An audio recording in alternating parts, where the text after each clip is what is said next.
The Mac Stadiums episode on the Stadium Heads podcast on the Sports Gambling Podcast Network is brought to you by Underdog Fantasy. You can win up to 325 times your entry with their brand new Pick 8. Yes, sign up. And when you do, sign up with the promo code TCESGPN to claim your special pick plus first time deposit offer up to $250 in bonus cash. Yes, they do have college football action. UnderdogFantasy.com, promo code TCESGPN. We're also brought to you by Rhythm. Build your own betting model using their AI betting engine. Claim your free 7-day trial period today by going to sportsgamblingpodcast.com/rhythm. That's RITHMM. That's sportsgamblingpodcast.com/rhythm. And remember, as always, folks, to let it ride. Hey, everybody, Jim McMahon here, and you're listening to SGPN. Let it ride. Have something new coming up. One thing that can be done in any case is education. More education, the more informed people are. That's the way it is with everything.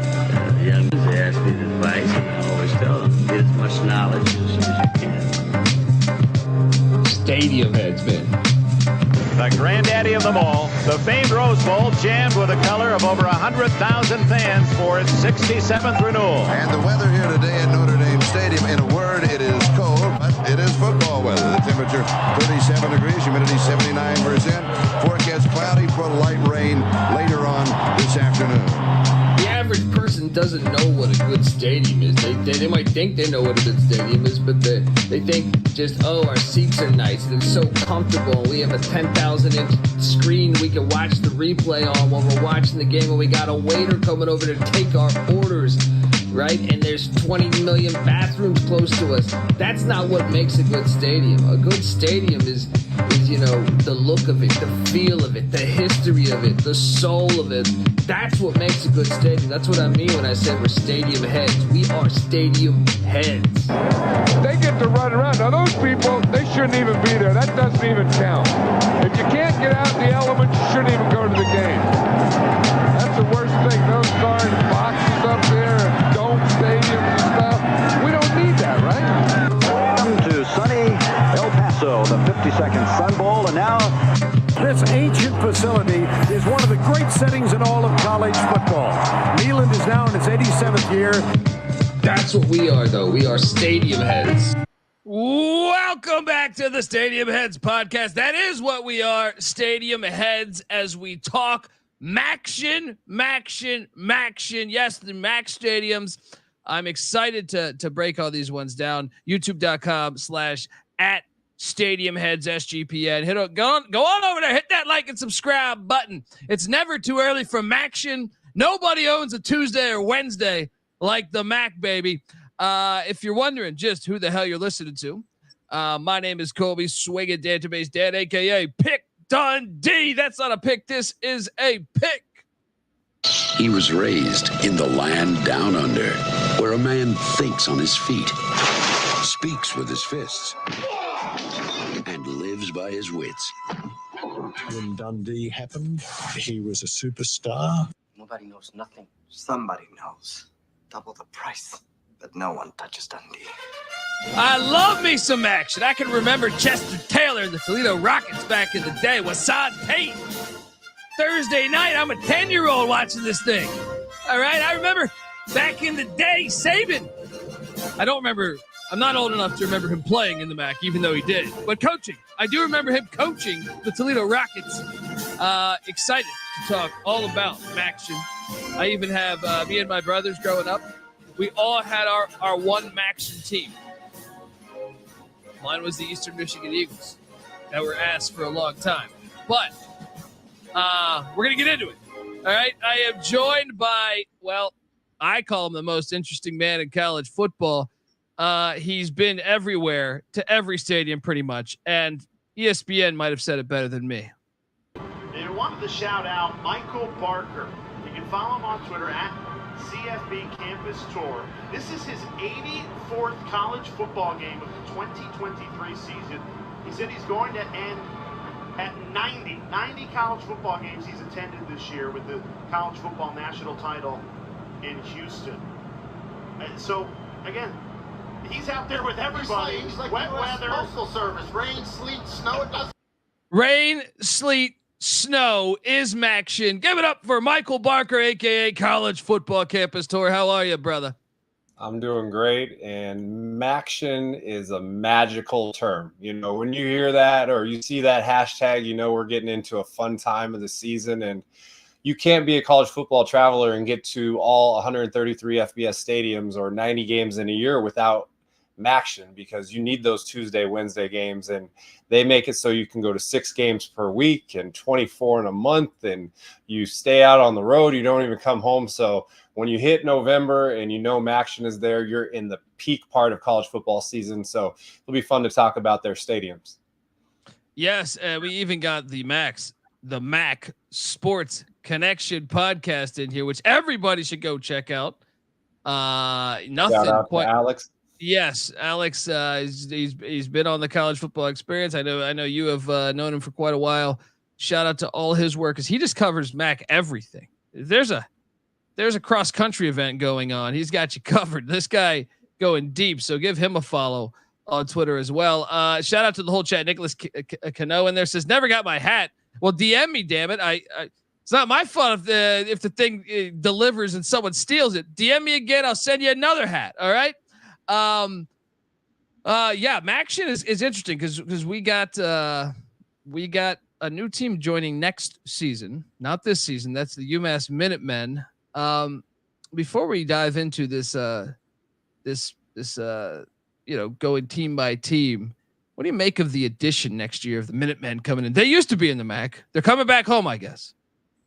Yeah, so it used to be cool to be independent. Is not cool anymore. So, BYU is joining a conference, and, Liberty joined a conference, and it whittled down from a couple of years ago. I want to say the Army, obviously, we just talked about them last week. So there were 7 or 8 independents, and now we're down to Notre Dame, UConn, and no longer UMass. So we just got 2 left. So, Buffalo is up there in the Northeast and a little bit by itself, and UMass traditionally has a great basketball program in the FCS. They won a national championship in 1998.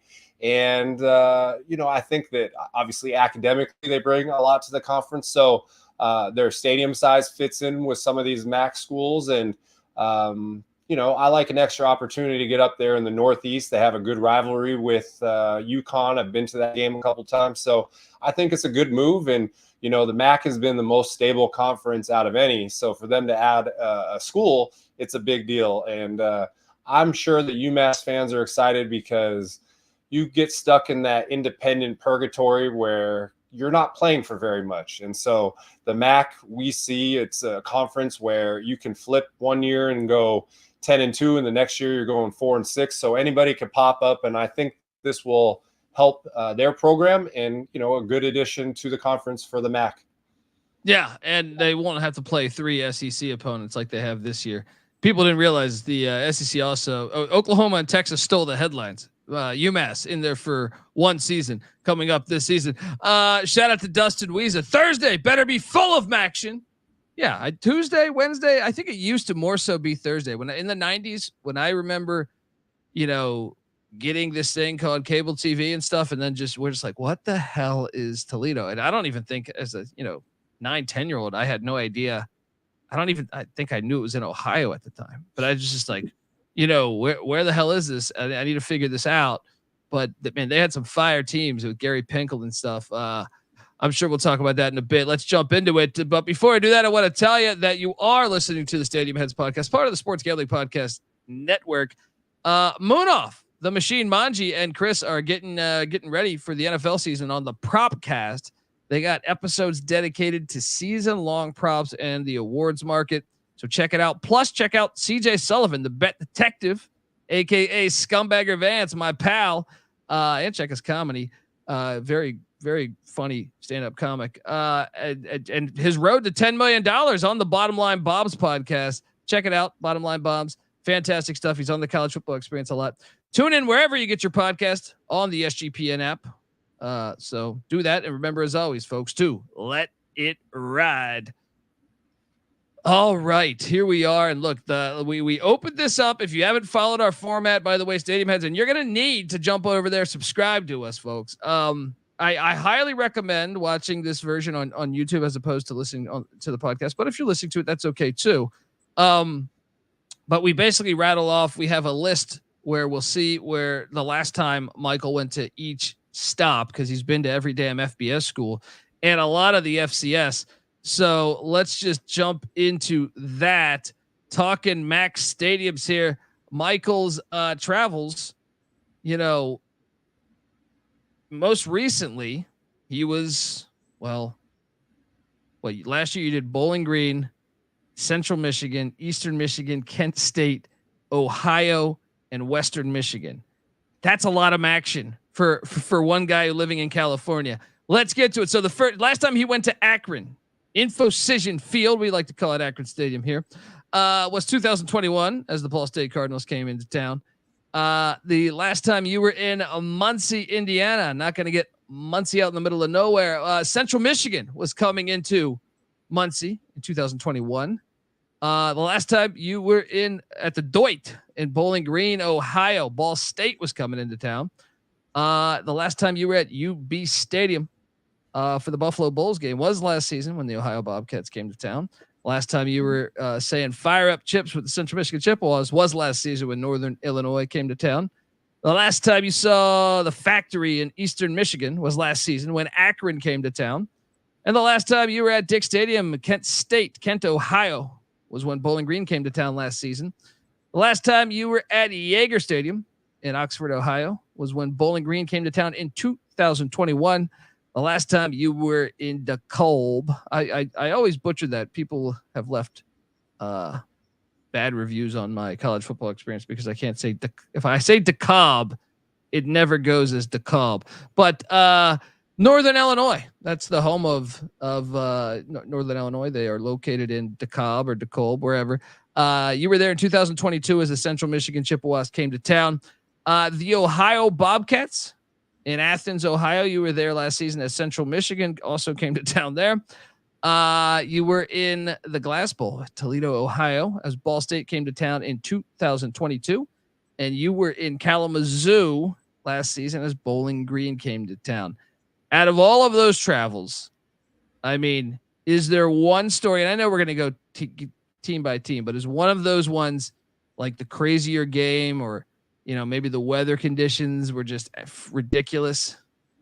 Well, last Halloween and we'll go into it. Last Halloween at Central Michigan, Kelly Short Stadium, it snowed the entire game.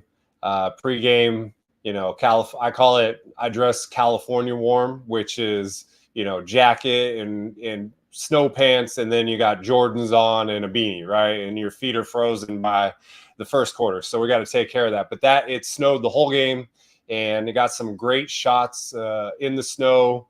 And there was a great showing. Even you think on Halloween, on a snow night, you're not going to get a good crowd, but the students showed out, and always appreciate having a chance to do college football on Halloween. So that one is fresh in my mind. And then last year at Buffalo, we had a couple things, a viral tweet of a fan that was up in the very top corner. It was a parent for Ohio player who didn't like to be around a crowd because he couldn't take the negative comments. And so I profiled that guy. I called it Bleacher Features, and that was on ESPN.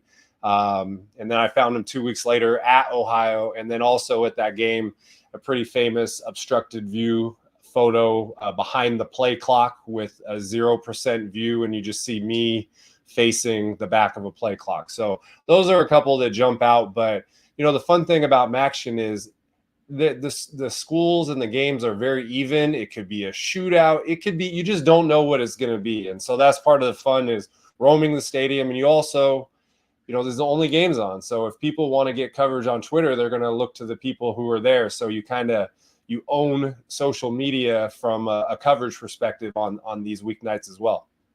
Yeah, that's a good point. Very good point.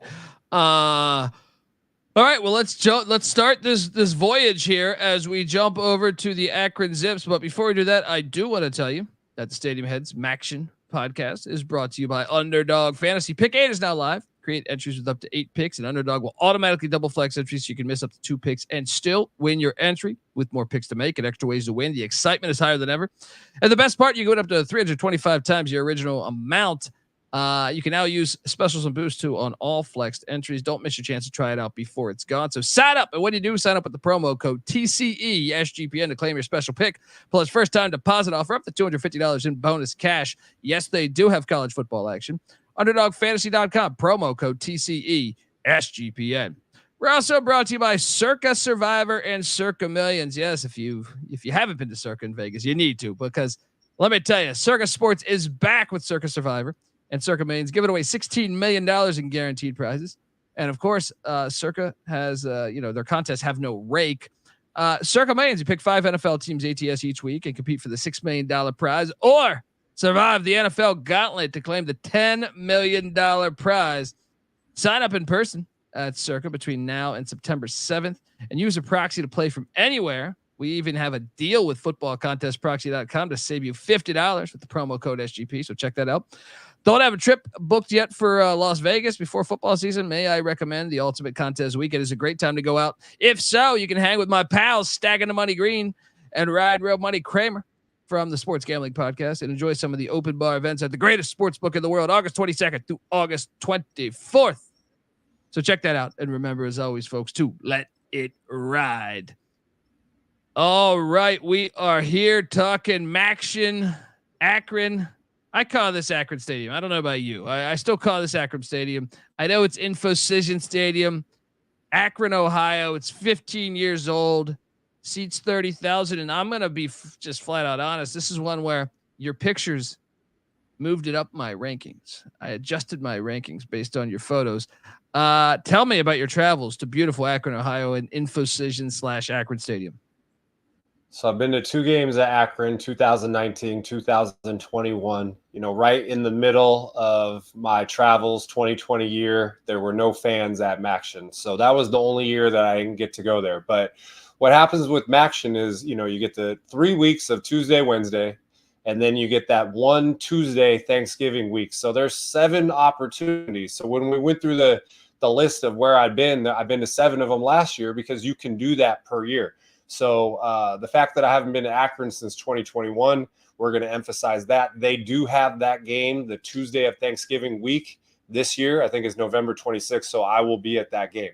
But as far as the stadium, first of all, I think looks-wise, this is the nicest stadium in the MAC. We'll just go off. If we're just talking about the look, the modernness, the press box, all that, there's more historic factors and things we take in with judging, but it's such a contrast between the old stadium that they had. They played in the iconic Rubber Bowl from 1940 to 2008. We don't like old stadiums being torn down. We want them to continue to be useful and renovated. The difference here is that InfoCision is on campus and the Rubber Bowl is 5 miles away. And so we encourage on-campus stadiums. So you wish the Rubber Bowl could continue to have usage, and I know some Akron fans would want to stay there, but they looked at this as an upgrade. It was part of a $300 million campus project, and the stadium itself cost $61 million. Opened in 2009, as we mentioned. So 2 games there, very nice, big, 30,000. It officially holds 27,000 in that grass right there, that berm area that holds 3,000. So big time, and their record, they've had 27,881 at their stadium opener back in 2009. Yeah, and I wish they would do like what Arkansas does with the game in Little Rock. Play one a year. So I'll jump in real quick. The Rubber Bowl has been demolished. It doesn't exist anymore. So I know you took but you showed me some photos a couple years ago of like it was still there. It hadn't been demolished, but it was like graffiti and everything on the wall. Yeah. So it was, there used to be a soapbox derby there, and you just kind of get caught up in what it was like in 1945 in that whole area with the soapbox derby in there. So you could go and you could take photos. The structure of the bowl was still there. The bleachers were there. The turf was ripped up, but there was graffiti on the buildings. But, as a person, we tweet all the time about defunct stadiums, and, I never got to see the Orange Bowl. I never got to see Pitt Stadium. I never got to see Mountaineer Field, even though that Rubber Bowl was in a dilapidated state and had been in disrepair for many years. I'm really grateful that I got my eyes on it myself. I have a dorky saying. I say that my eyes are my camera and my brain is my DVR. And so I have an appreciation for the Rubber Bowl. And again, you can understand why they made the progression. A G5 investing $300 million in their campus, including a $61 million stadium. That means you're serious about football. And so we missed the Rubber Bowl, but you understand the logic of why you want to move on campus and why you want to build a modern 30,000 seat stadium. Amen. And I have a deep love for football being played outside where football is supposed to be played. I see this photo here. Yep. Which game was this one? Because snow football is, I miss it every time I see, like, even a photo like this makes me like want to go play right now. And that's why, when I said when the calendar hits November and you just get this feeling like, fans, even in our intro, you talk about people don't know what a real stadium is. Like, I get credentials and I go into the press box and I thank the SID and I try to meet athletic director and other people I know, but then I'm in the stadium the whole time. And so this was 2019. It was a Tuesday night. I want to say 1st or 2nd November week of November. It was like 11 degrees. There was snow everywhere. They were not letting fans in the second deck, this right here. And I always take a shot of the night and I basically just begged the usher. I was like, please, man, I'm this traveler guy and da-da-da-da-da, and I have this many followers. And he let me go up there and do it, and I appreciate it. But this is the kind of thing where there's maybe 1,000 people at this game, but you feel like you're in authentic Midwest outdoor November football, and it just gets your juices flowing. You don't even care that it's cold because you love it. And so this was it was a blowout. Eastern Michigan won, I think, 42-14, and Akron went to 0-10. So it's not peak, but what we think about, you want to be there on the ground to see this stuff yourself. And when you think about MACtion, one of the things I know, it's a constant conversation. We love it for Tuesday and Wednesday travel. We think college football shit. I've even gone as far as to draw up things. I think I did an episode last year of what college football should do to do give the NFL Sunday and Monday if you want, but take the other 5 days and put college football games and scatter them through. Now the knock against for some MAC schools, I know they moved like the Battle of I-75 away from a Tuesday, Wednesdays because people got to work. So the fan turnout, they say, is not as big, but to me, if TV contracts are running everything anyway, then whatever. But I still say, if you live in the Akron area and you're a fan, you got to get out to the games. I know they've been asked lately, but still, I think that's something that they're always, battling. I think coaches want it more so on Saturday, but the TV networks say, hey, we're going to give you this big check if you do Tuesday or Wednesday. And I think I'm actually with the TV networks on this one. How about you? Well, I'm with it. And I always counter with a couple things. For, Conference USA thought it was such a good idea that now they're doing it in October. There's 262 Division I schools, and we could have 80 games on Saturday. What are the chances that you're going to tune into Akron, Ball State on a Saturday and find that game when you got these SEC games and these Big Tens and all this other stuff? It doesn't mean that you won't. It just means that they know what the trade-off is. The trade-off is we get an entire month, 2 days a week on national TV to broadcast our schools. And during the commercials, we can play, about how the academics at our institutions are great. And we can promote the whole student experience. It could be lightweight infomercials 7 days a month on ESPN. And the trade-off is there's not that big of a crowd. But let's take this game, for example. Akron was 0-9. And if this game was on a Saturday, you probably got a few more people, but you wouldn't have been on big time ESPN. That's the trade-off. So and as far as from a college football traveler, like I've been to App State 5 times. It's always been on a weekday. I've been to Coastal 4 times, always been on a weekday. I've been to UTSA 5 times, 4 or 5 of those are on a weekday. A couple of these, I've been to Ohio 4 times. And you get that familiarity, and then all of a sudden, like you could showcase them, how to cover it too. So I know it's not ideal, but really the only conference now that's not playing on a weekday is the SEC. The Big Ten just released their whole Friday. They got the whole season every Friday. The only teams that are not playing are Michigan, Ohio State, Penn State. Everybody else is on a Friday. So I agree. Go out and take those days and own them. And college football fans will find college football if you put it on TV, regardless if the NFL is playing and regardless if it's on a Tuesday at 6 p.m. Eastern, they're going to tune in and watch it. I also think that the 12-team playoff, and I know I don't want to be too much of a dead horse because we talk about this every week, will help that. Fan interest, if you're at one of these universities, it doesn't matter. I'll take my buddy that I grew up with. He was not a big sports guy. He came over from, he's Lebanese, moved to DC, went to George Mason.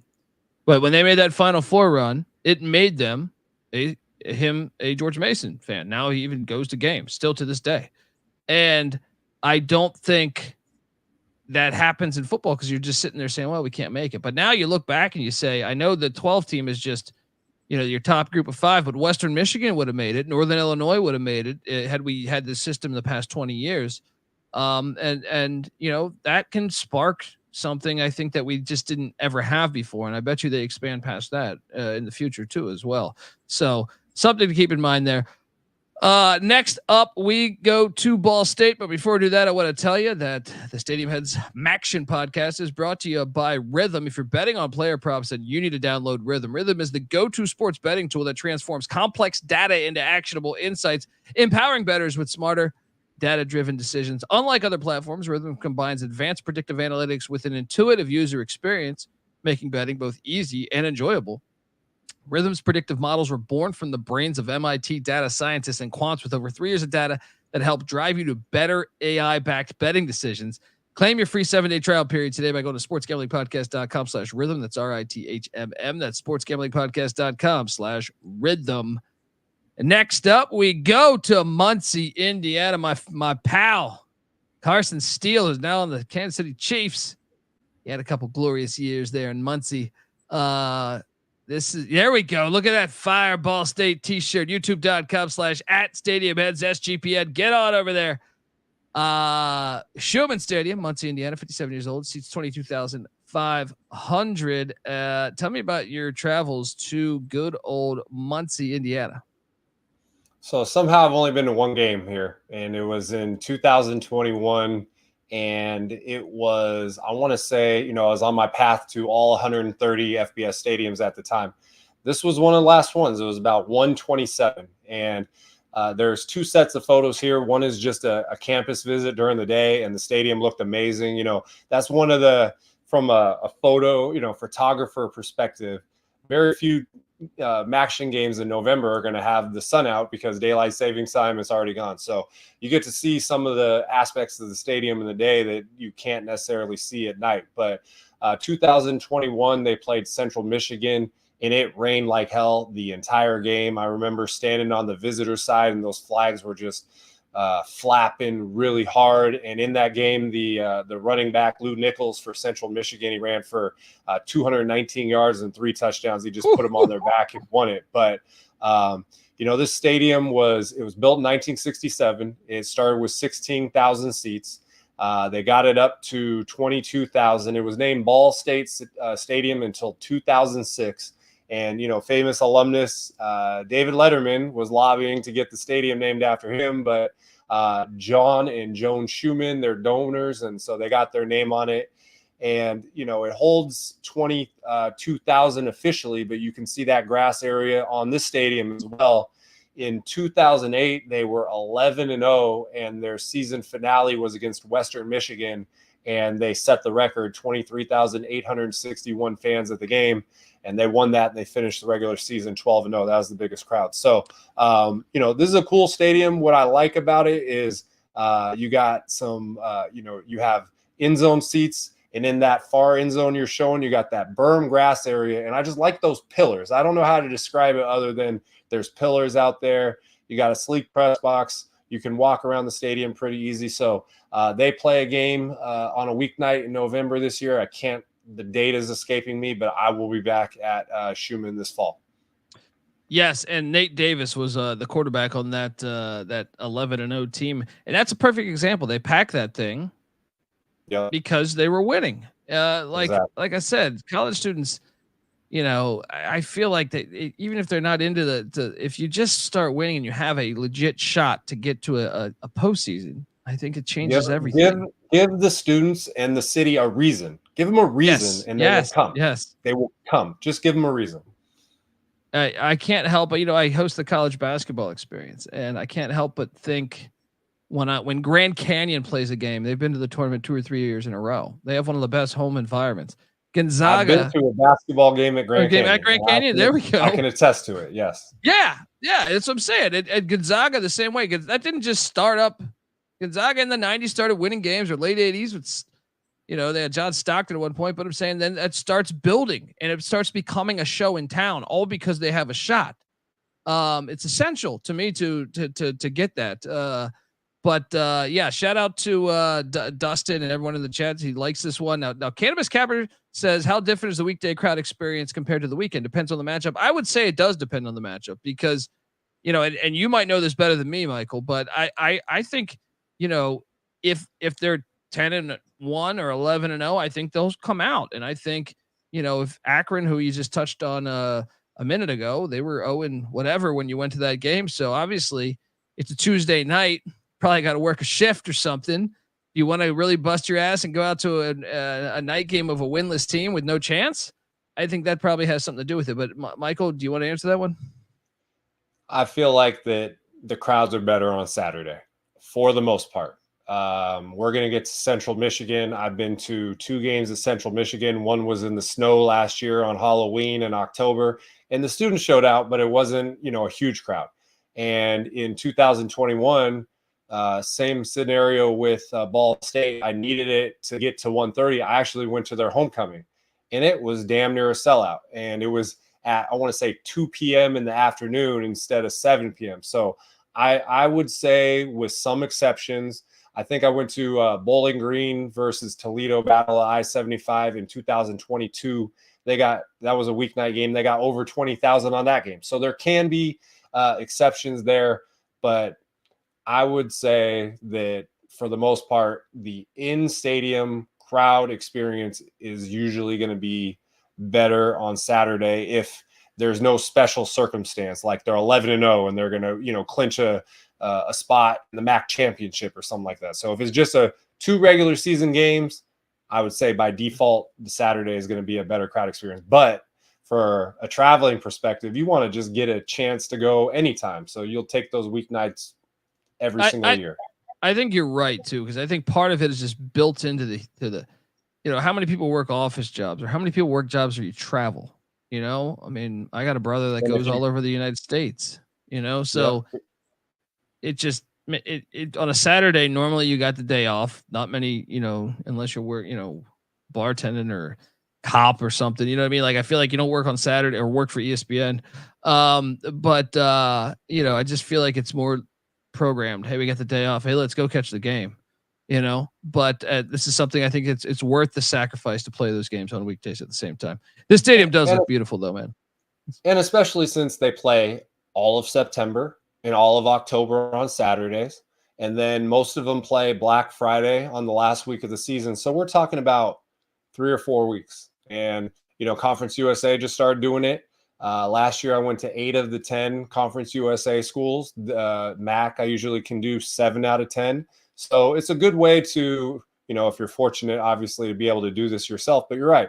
I mean, if you work an 8 to 5 job and kickoffs at 7 o'clock, you're not going to get your tailgating in. You're not going to do a lot of this stuff. And so Saturday offers for the most part, a superior game day experience. However, they know the trade-off. And they want to be on national TV. And it's a cult thing. MACtion is a cult thing. And the reason it's a cult thing is because it's on a weekday. Yeah. I like the press box, man. It's kind of got that old school look to it. No, I like it too. I mean, you imagine the stadium is only 16,000 seats. So it was probably just one side and the other. And then they throw in the end zone seats and they redo the press box. And They, you know, put those pillars out there and they, you know, get the grass looking good. It's a good looking stadium. Yeah, it really is. It really is. Next up, we go to the Doit Perry Stadium, Bowling Green, Ohio. 58 years old, seats 33,500. You know, Bowling Green. I went at one point when they had Urban Meyer, they were rolling. Even after Urban Meyer, when they had Dave Clawson, they had Dino Babers, they had this thing really rolling. I don't know what happened. It's been tough lately. I feel like they did get a win against Minnesota though in the past like year or two. That was a big win, but yeah, they haven't been as dominant for a while. They were dominant. Tell me about your travels to the Doit. So I've been to 3 games there, 2019, 2022, 2023. If you go back to that first photo, that was the game that I was talking about where they played Toledo, Battle of I-75, separated by 25 miles. And it was a weeknight, and they had over 20,000 in that stadium. It holds 33, but that's still a really good crowd for a weeknight. And, not warm, so they showed up regardless. But, the stadium started out as 22,000 seats, built in 1966. Doit Perry is a former coach and athletic director for the program. In 2007, they added the SEBO, so I'm going to say SEBO Center in the north end zone, which is suites and offices and training facilities. And in the south end zone, we'll get to that. There's these containers that I want to speak on when we get a chance. But they've upgraded it, they've invested, and the record that they ever had was 1983. They played Toledo, and it was 33,527. And at the time, that was the record for any attendance in the MAC. Yeah. And like I said, they were rolling for a while. And it's funny, the chat is talking about this receiver that had for a while, man, they just were pumping out guys. I remember like Omar Jacobs and Josh Harris. If I had to guess, it was probably those years that he's talking about the wideouts. It was Freddie Barnes in 2009, 155 catches. Damn. That's insane. That's fucking insane. Yeah. Like 2009, was that still 11 games? Actually, it was probably 12 by then. It was like 13 catches a game, something like that. Yeah. That's insane. Absolutely insane. But yeah, I don't know if we can get forward. There's there's these containers that I want to talk about because it's a little bit of a phenomenon at schools, and there was a little bit of a viral tweet. I don't know that right there. So they put these containers out there, and there's a bar, there's a barbecue.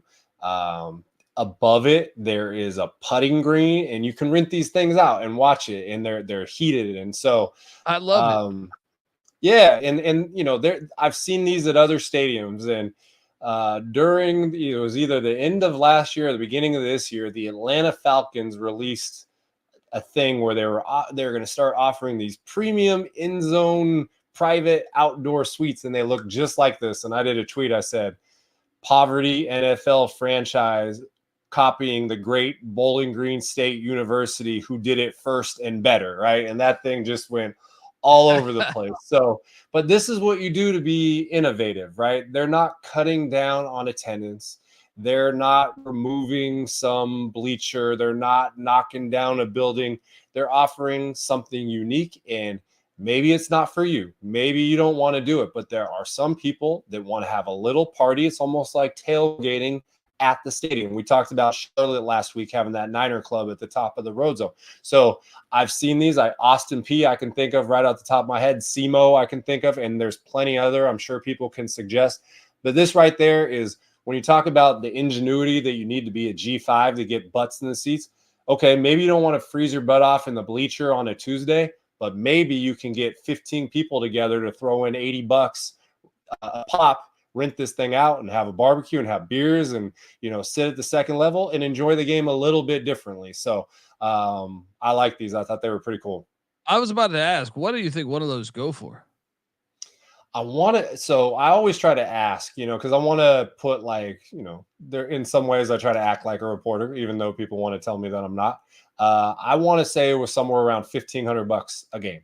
And, if you get 15 people, they're throwing in $100. somewhere in that range. I'm sure they have a season ticket package as well, but it's nothing cost prohibitive if you have enough people, you know? So I didn't see anywhere there was like 2 people or 4 people and they just were balling and threw it all out there. It was a group of people. And so it's not cost prohibitive, which is what we need at the G5 level.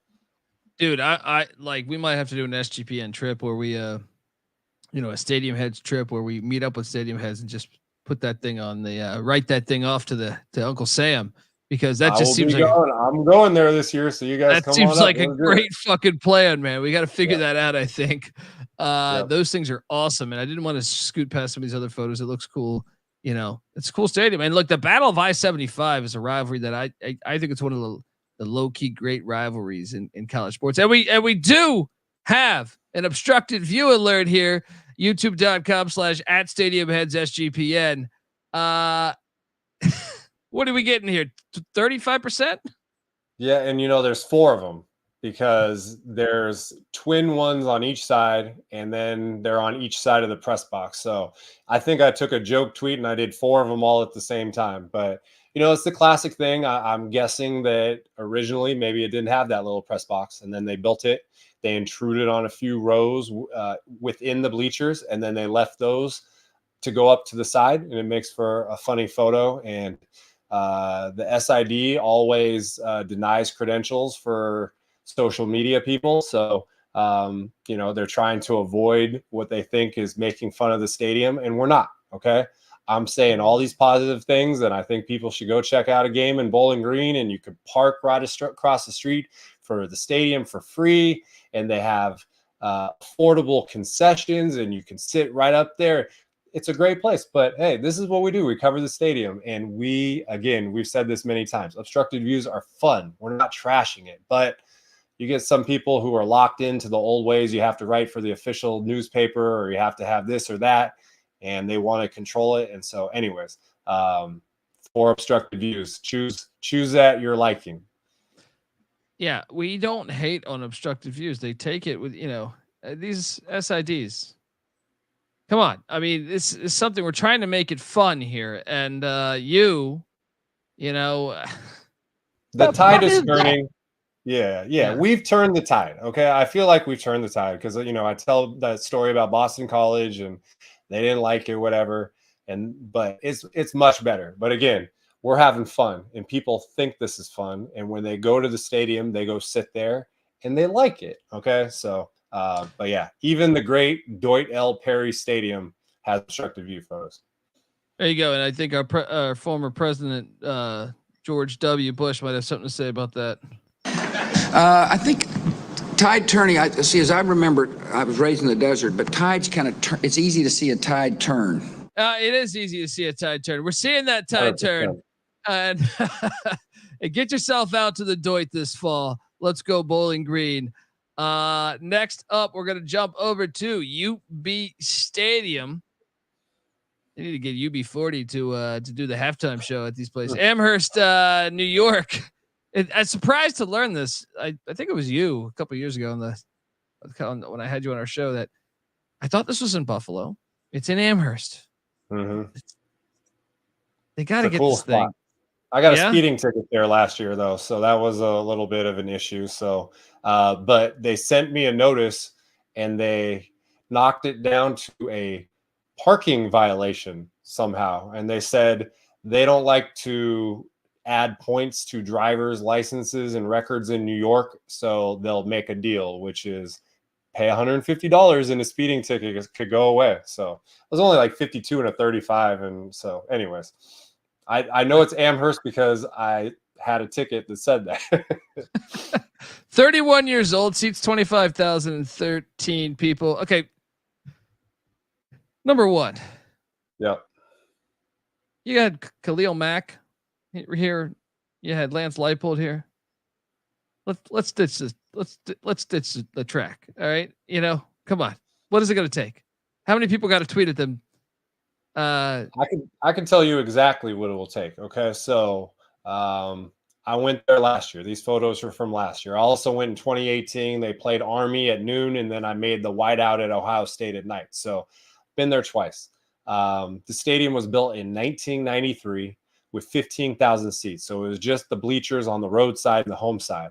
They added the end zone seats, a grandstand in 1999, another 10,000 seats.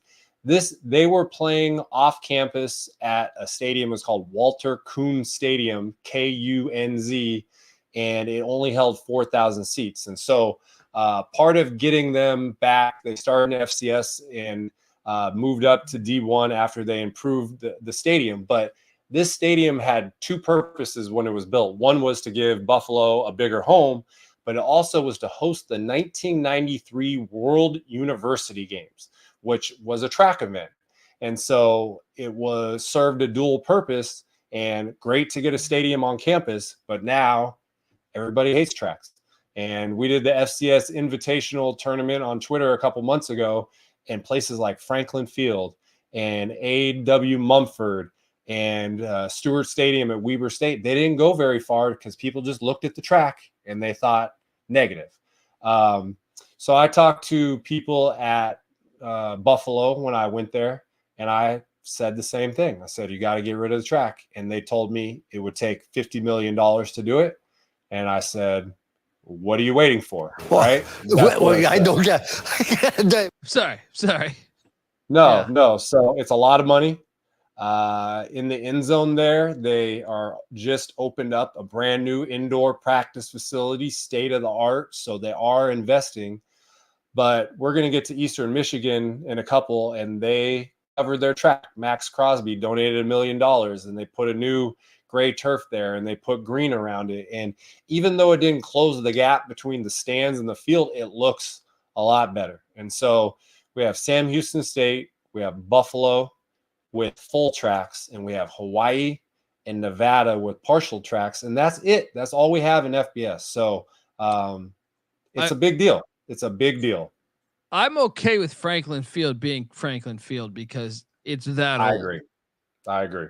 This one's built in the 90s. You got no fucking excuse to me. Get rid of it. There's not enough history. Franklin Field, it's like you could picture like every great athlete America's ever had running there at some point. So it's like, okay, don't fuck with the masterpiece. This one, I think you gotta. And look, I've always wondered. You know, me and Patty C always do this exercise.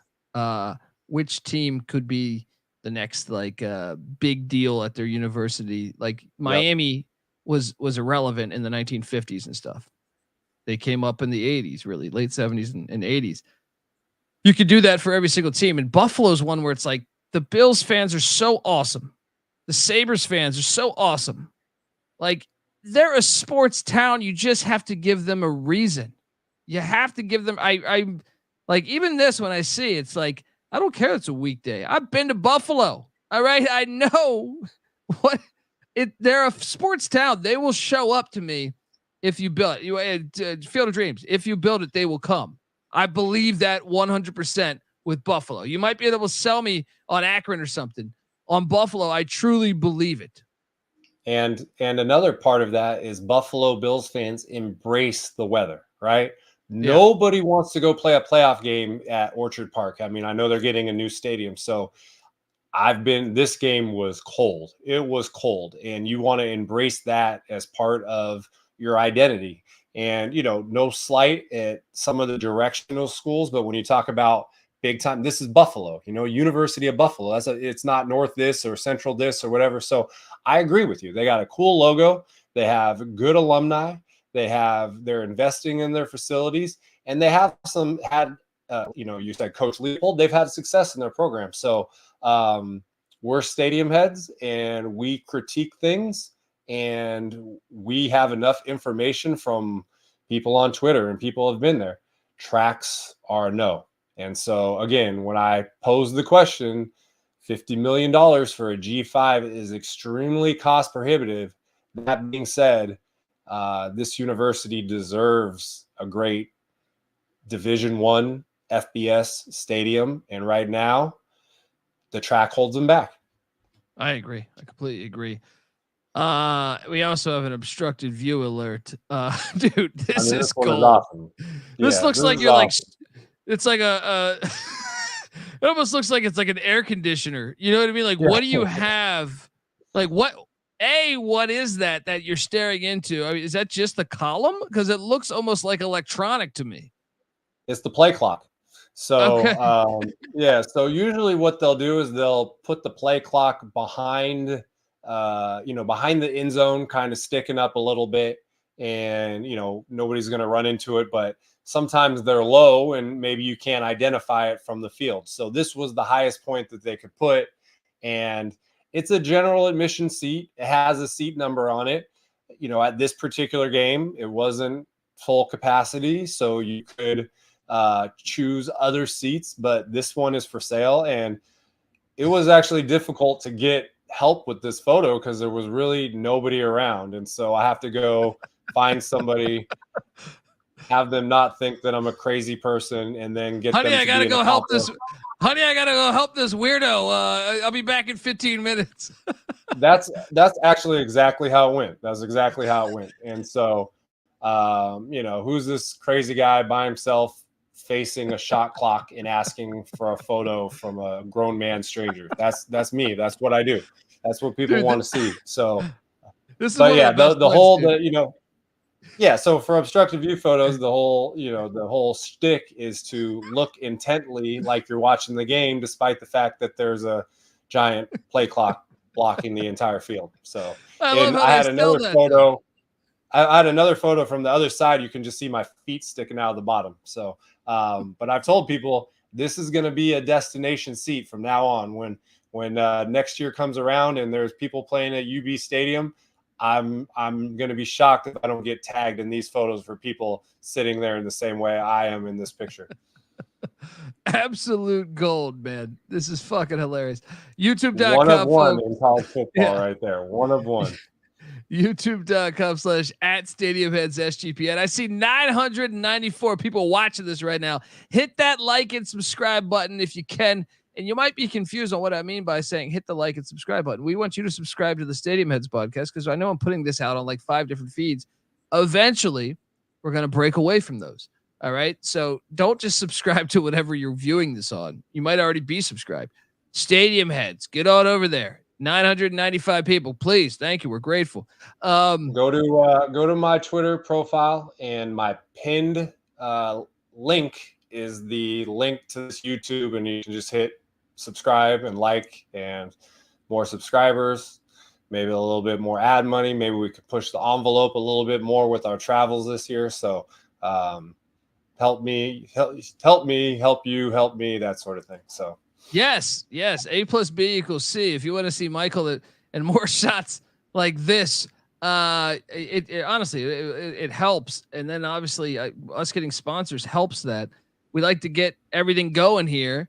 And I feel like 997 people, we're thrilled with that number, but at the same time, absolutely, we want you to be, we want you to jump over and hit that like and subscribe button. Tell a friend too, if you can. Tell a friend, because I think this is a very unique podcast that I really haven't seen anything else, any scratching the surface of this. So we're at 1,000, by the way. Just got to 1,000. So someone just did tell a friend. Appreciate you. 1,001.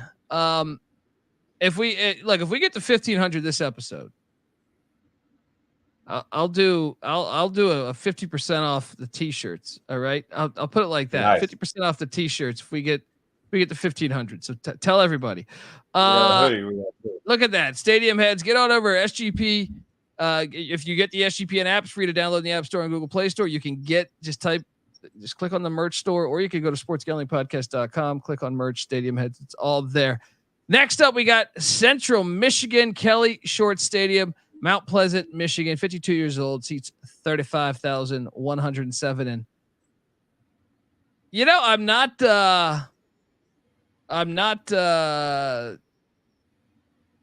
fond of the name in a way, but your photos here really made it look beautiful, man. This place I got to get to, I think. I didn't have this. I don't know. It was just kind of there to me. I don't want to say it was bad, but I never truly valued it. And your photos, when I was putting together the slideshow, I was like, damn, this looks pretty.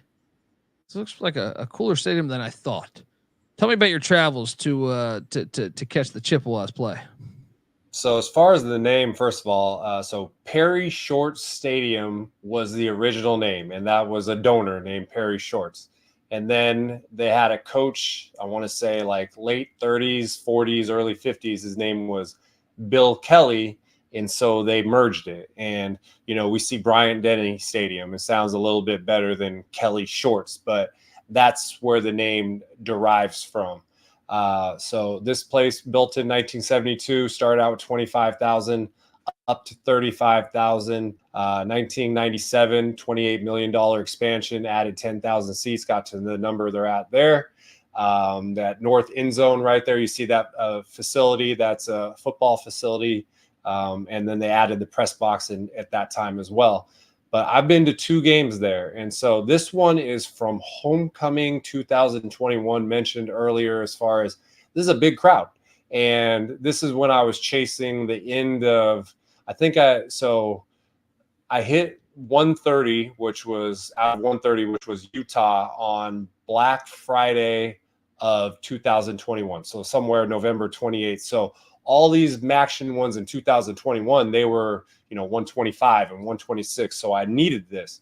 But this was a great crowd in 2021. They beat Toledo in overtime. 20,000 fans showed up. And then I sent you another set of photos, which were from Halloween last year. They played NIU on Halloween, and it was a snow game, and they won 37-31. So, Michigan is an underrated football state. We know about Michigan. We know about Michigan State. But, you got Kalamazoo, and you got Mount Pleasant, and you got Ypsilanti, and all these ones there. And so Mount Pleasant is the most northern city for FBS football in Michigan, and it gets really cold. And that game last year, it snowed right from the beginning, and it was amazing. It was one of the coolest. This shot. This Are shot, you kidding me? Yeah. I'm putting together this slideshow. I'm sorry. I don't mean to. I'm putting together this slideshow, and I honestly sent this photo to my brother, and I go, tell me this doesn't make you want to just fucking I don't just call everybody and let's go play football. And that's what we did as kids. Never watch a game in a dome for the rest of our life. Yes, 100%, man. I have another photo that's fairly similar to this. It wasn't, but it was from South Dakota State 2022. It was the FCS semifinal. It was the coldest sporting event in the history of South Dakota. -6 degrees at kickoff, wind chill low. And it was, I took the photo. It looked like frozen tundra Arctic. And that thing, people respond to that photo so much. So this is the kind of thing where, me and you talk about being football guys that go on YouTube and go watch old games. I type in the search snow NFL games or 1980s college rain mud games. And I got to go to this one and, beat a dead horse. I'm a guy from California, and I loved every minute of this. It was like a pig in slop. And, I slept in the Planet Fitness parking lot in my car afterwards, which was not very fun. But you will sacrifice and go without sleep and go without accommodations to get this photo. For a traveler, this is what you live for. And it was an incredible night. And, the photo speaks for itself.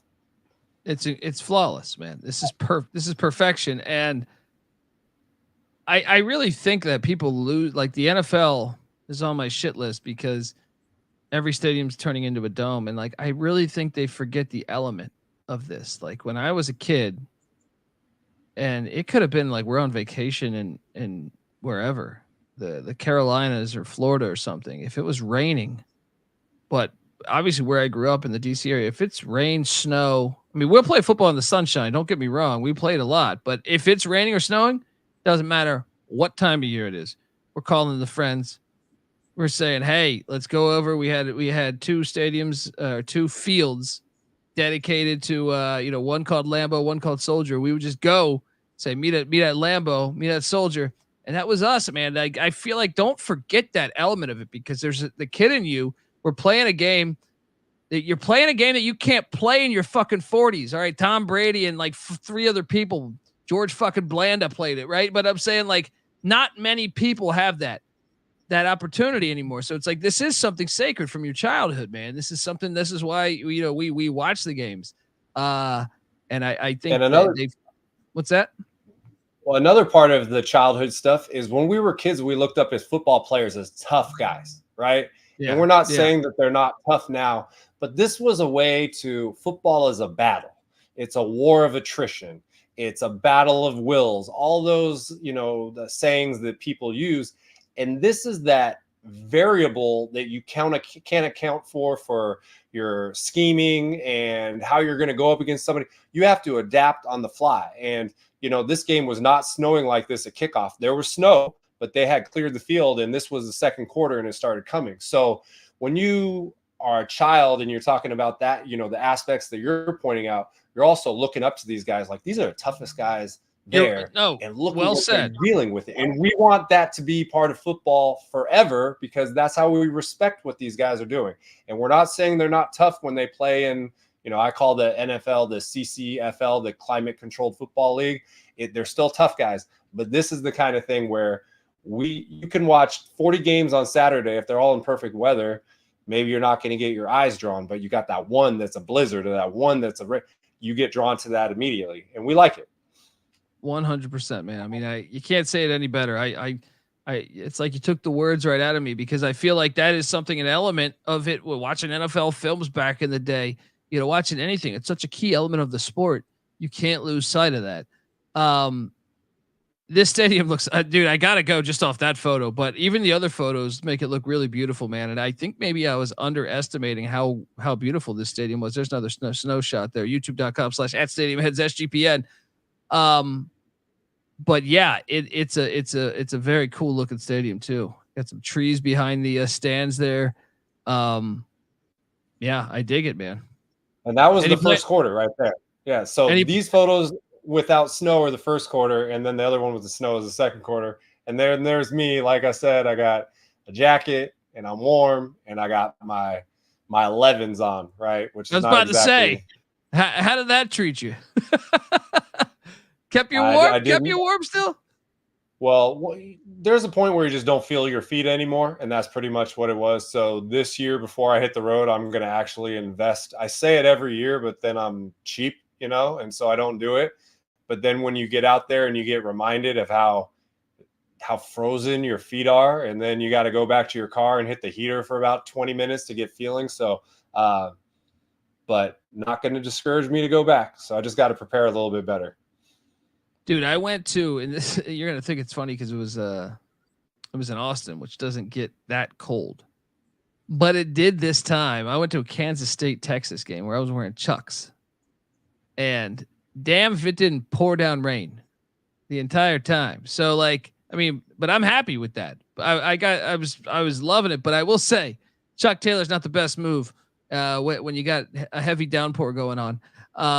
So always keep in mind the shoe game. Next up we go. Oh man, this photo is great too, man. And like I said, we got the contrast of the day game at homecoming and then the night game in the snow on Halloween. This is, you know, so when you want to see both aspects of MACtion, these photos will show you both sides of the coin. Hell yeah, man. Great stuff. Next up, we do go to the factory, Ryan Nearson Stadium, Eastern Michigan, 55 years old, seats 26,188. And you were talking about this earlier because Max Crosby, one of the best defensive players in the NFL, donated $1 million recently to the University of EMU for their football field. And was that directly to remove the track, or what was that? Was there just hey, here's $1 million to help the university? So they renamed the field Max Crosby Field, and I think part of that was they put in so there's a new surface for the gray turf, and while you're doing it, you might as well cover up the outside. So all these is kind of like a dull red orange looking track. All that is covered with just green grass looking turf. Now they will have to do things to fill it in. Maybe they could put some of those end zone containers that we saw at BG, but it just changes the look. And App State did that at Kid Brewer, and look at what people think about Kid Brewer. And they did that at Boise State, and now people, you know, you just take things off the list that people can no longer criticize, you saw how we talked about Buffalo. Well, we're not going to talk about the factory like that because they took care of it. Yeah, no, and I've always loved the gray field. It makes me feel like I'm watching a game in 1955. Yeah, and this was the home, and I've said that the Michigan Panthers and the UFL should play there because it's laughable when it's at Ford Field and there's like 3 people there and that gigantic stadium. This is perfect for it. And it was also the home to the Detroit Wheels in the WFL back in the original WFL in the 70s. And there was a guy named Rocky Long who played for the Detroit Wheels, who invented the 3-3-5 defense. That is, I'm doing these 134 previews on the College Football Experience podcast. I feel like every damn team is moving to the 3-3-5. So a little bit of knowledge there. Look, I always loved, like, if the walls could talk type shit. This stadium's got some history to it, man. Charlie Batch, who's I know part of their NIL collective, and it's crazy that he, I know they offered Caleb Williams $1 million to try to go there. Didn't work out for them, but hey, I like the progression. I like the progression that this thing's going with. Let's go EMU. I told you I'm a MAC guy, and my team is EMU. Shout out to Chris Creighton. I got to get there for a game. How many times you been here, man? I've been there a lot. So these are just, campus visits. I want to say it's about 15 minutes from the big house. So it's an easy 2-for-1. So I've been there for 3 games, 2018, 2021, and last year. The last 2 were MACtion games on a weeknight, but the first one in 2018, I did a noon game. They played Toledo and they won 28-26. And then I drove about 2 hours and 30 minutes to Notre Dame and saw Notre Dame play FSU at 7:30. And, you would want to 2-for-1 it with Michigan. That would be much easier, but it's within striking distance of several schools.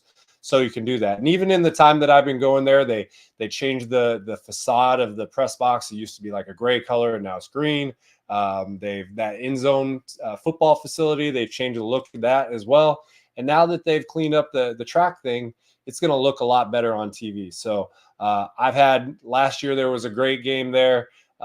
In the end zone, they had like wrestlers who sat in ice buckets and they tried to like stay in there as long as they could. They stayed in there the entire first half, and like medical staff kicked them out because they were worried about them being so tough, they were going to get, hypothermia and all that. So they're always willing to push the envelope at these MACtion games. And that's why it's fun to cover them in person and, of course, showcase them on TV. Yeah, man. I love the gray field. People can say what they want about it. I dig it. I dig it. I only need them doing the triple option or like the wing tee. We need them to do this. I want to go complete blast from the past and have them do this there. But Chris Creighton, I think, has done an unbelievable job with this program. Rooting for them in the 90s. Like I said, me and my brothers all had one MAC school. And EMU was rough. The MAC was just, everyone was dominating except EMU. I think they went from like 87. They went like 20 or 25 years without a bowl game. And then Chris Creighton walks in and they start going to bowl games left and right. So shout out to that. And I love to see what Max Crosby's doing to help out what made him him. One of the things that made him him. So fantastic stuff here. And that's their old logo there. What do we got here on the left? This is the brick wall, right? Yeah. So before the game, they come out of like a garage door. And they walk up there and there's smoke going and a couple players get sledgehammers and they knock down the wall, and so it's a cool tradition. I got a video of it last year. Just another, this is a blue collar town and they work hard and they play outdoors and they deal with the elements and they're playing in cold weather on a weeknight in Michigan and they lean into that identity. And I think it's very cool. Yeah. And I got to admit that I love the retro logo too. But yeah, the factory, anytime with sledgehammers, balls through the wall, let's go. Yep.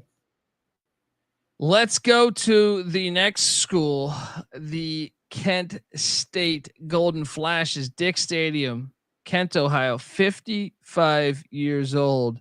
And I was doing the math on this in my head. I was like, wait a second, 55 years old.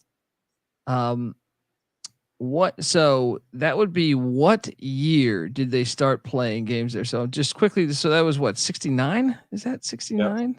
Yeah. Well, then the first thing I do is I run over and I type in Nick Saban, who is an alum here.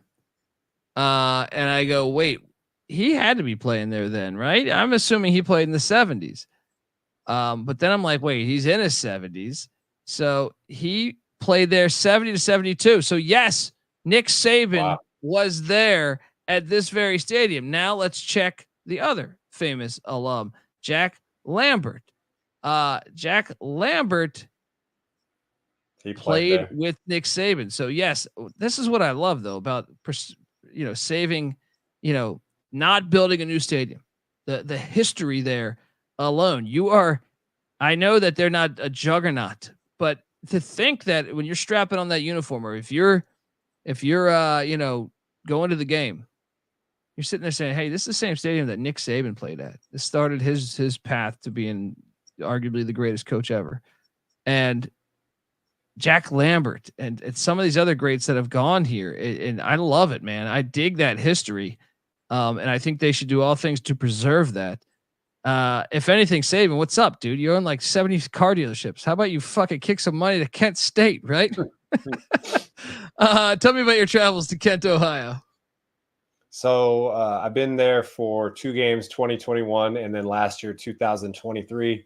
There's an interesting backstory on the stadium. So they had a stadium that was more centrally located on campus. It was called Memorial Stadium, which we love. They didn't want to expand it anymore. And so they disassembled it and moved it to this lot of land on the far eastern part of campus. And they reassembled 17,000 seats. That was the beginning of the stadium. In the spot of Memorial Stadium on campus, they built a 12-story library, a student center, and put it in its place. I think they could have put the library here maybe and done that. But so there was an older stadium, but still 1969 is pretty old. And then, they've built up from there. In the end zone with the grass, which is under the scoreboard, they have these tables and there's these little plaques there. And you can see all the famous alumni that have played. And, you mentioned Jack Lambert and Nick Saban. I'm going to leave out some people, but Julian Edelman was a quarterback there. I saw one of Lou Holtz there. There's a few other guys. So James Harrison. They have a lot James Harrison. There's another one. They have a lot of good players. And then the Cleveland Browns played their camp there from 1975 to 1981. And they got permanent lights. They didn't get them until 1997. But now, MACtion, that's a must because you're hosting all these weeknight games. But it has turned into a nice little intimate, comfortable stadium. You can see there's no track anywhere. You can see how close the bleachers are to the field. They put in the new turf. They put in the newer press box. They have that standing seating that you can do in the end zone with those tables. So there's a lot of places you can sit and watch the game and navigate, and a lot of different options at Dick's Stadium. Yeah, let's go, man. And they also have an obstructed view. We're looking at what, 40% here? Do you correlate 40%. It with? Do you correlate it with the yard line marker? Oh, that's the whole thing. I mean, I'm not a mathematician. I just go, okay, how much of the actual field can I see? So it's an exact science because it will tell you that. But what was interesting about this, so it's under a staircase next to the coach's office. I could hear the plays being called right there. Like that window, there was a coach. But before the game, I got approached by somebody with the athletic department. They knew I was coming. I talked to them. And then the in-stadium DJ. And they said, hey, we want to have you be part of a promotion. And so there's a grocery store in the Midwest. It's called Meijer, Meijer. And they chose me as the Meijer fan of the game and gave me $100 gift certificate when you're on the road. And, it went a long way. I mean, I bought a lot of stuff with that 100.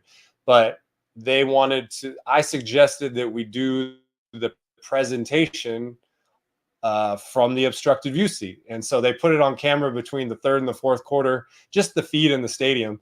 And so me and the DJ, we're sitting there, and then here comes the camera around the corner and pokes in at us, and we're under the staircase. It was a funny moment, but yeah, an obstructed view. There's actually a lot of obstructed view photos or views at MACtion Stadium. So we like that. Hell yeah, man. And it's awesome to get $100, man. Hit the grocery store. Shout out to them. Huge. Clutch. Let's Clutch. go. Yeah. You never know when. I will say, so I want to talk about a notable game that I went to. So in 2021, that's when Coach Lewis, now went to Colorado and now he's at San Diego State. He had that offense rolling. And they played a game, you might remember, it was against NIU, and the score was 52-47. And it was a track meet. And Kent State had 682 yards in the game, and NIU had 663. So we're talking about 1,347 yards in a weeknight MACtion game. That's like the epitome of MACtion right there. So out of all the MACtion games I've been to since 2017, that might be the most fun that I've ever had watching a game. Dude, and if you were in the seat for that game, you might have been able to hear the defensive coordinators below drinking alcohol, large amounts of alcohol, being like, we can't stop shit. What's going on here? Excited to see what Sean Lewis can do. And that's another name that I think eventually will be another famous guy that was at Kent State that stopped through.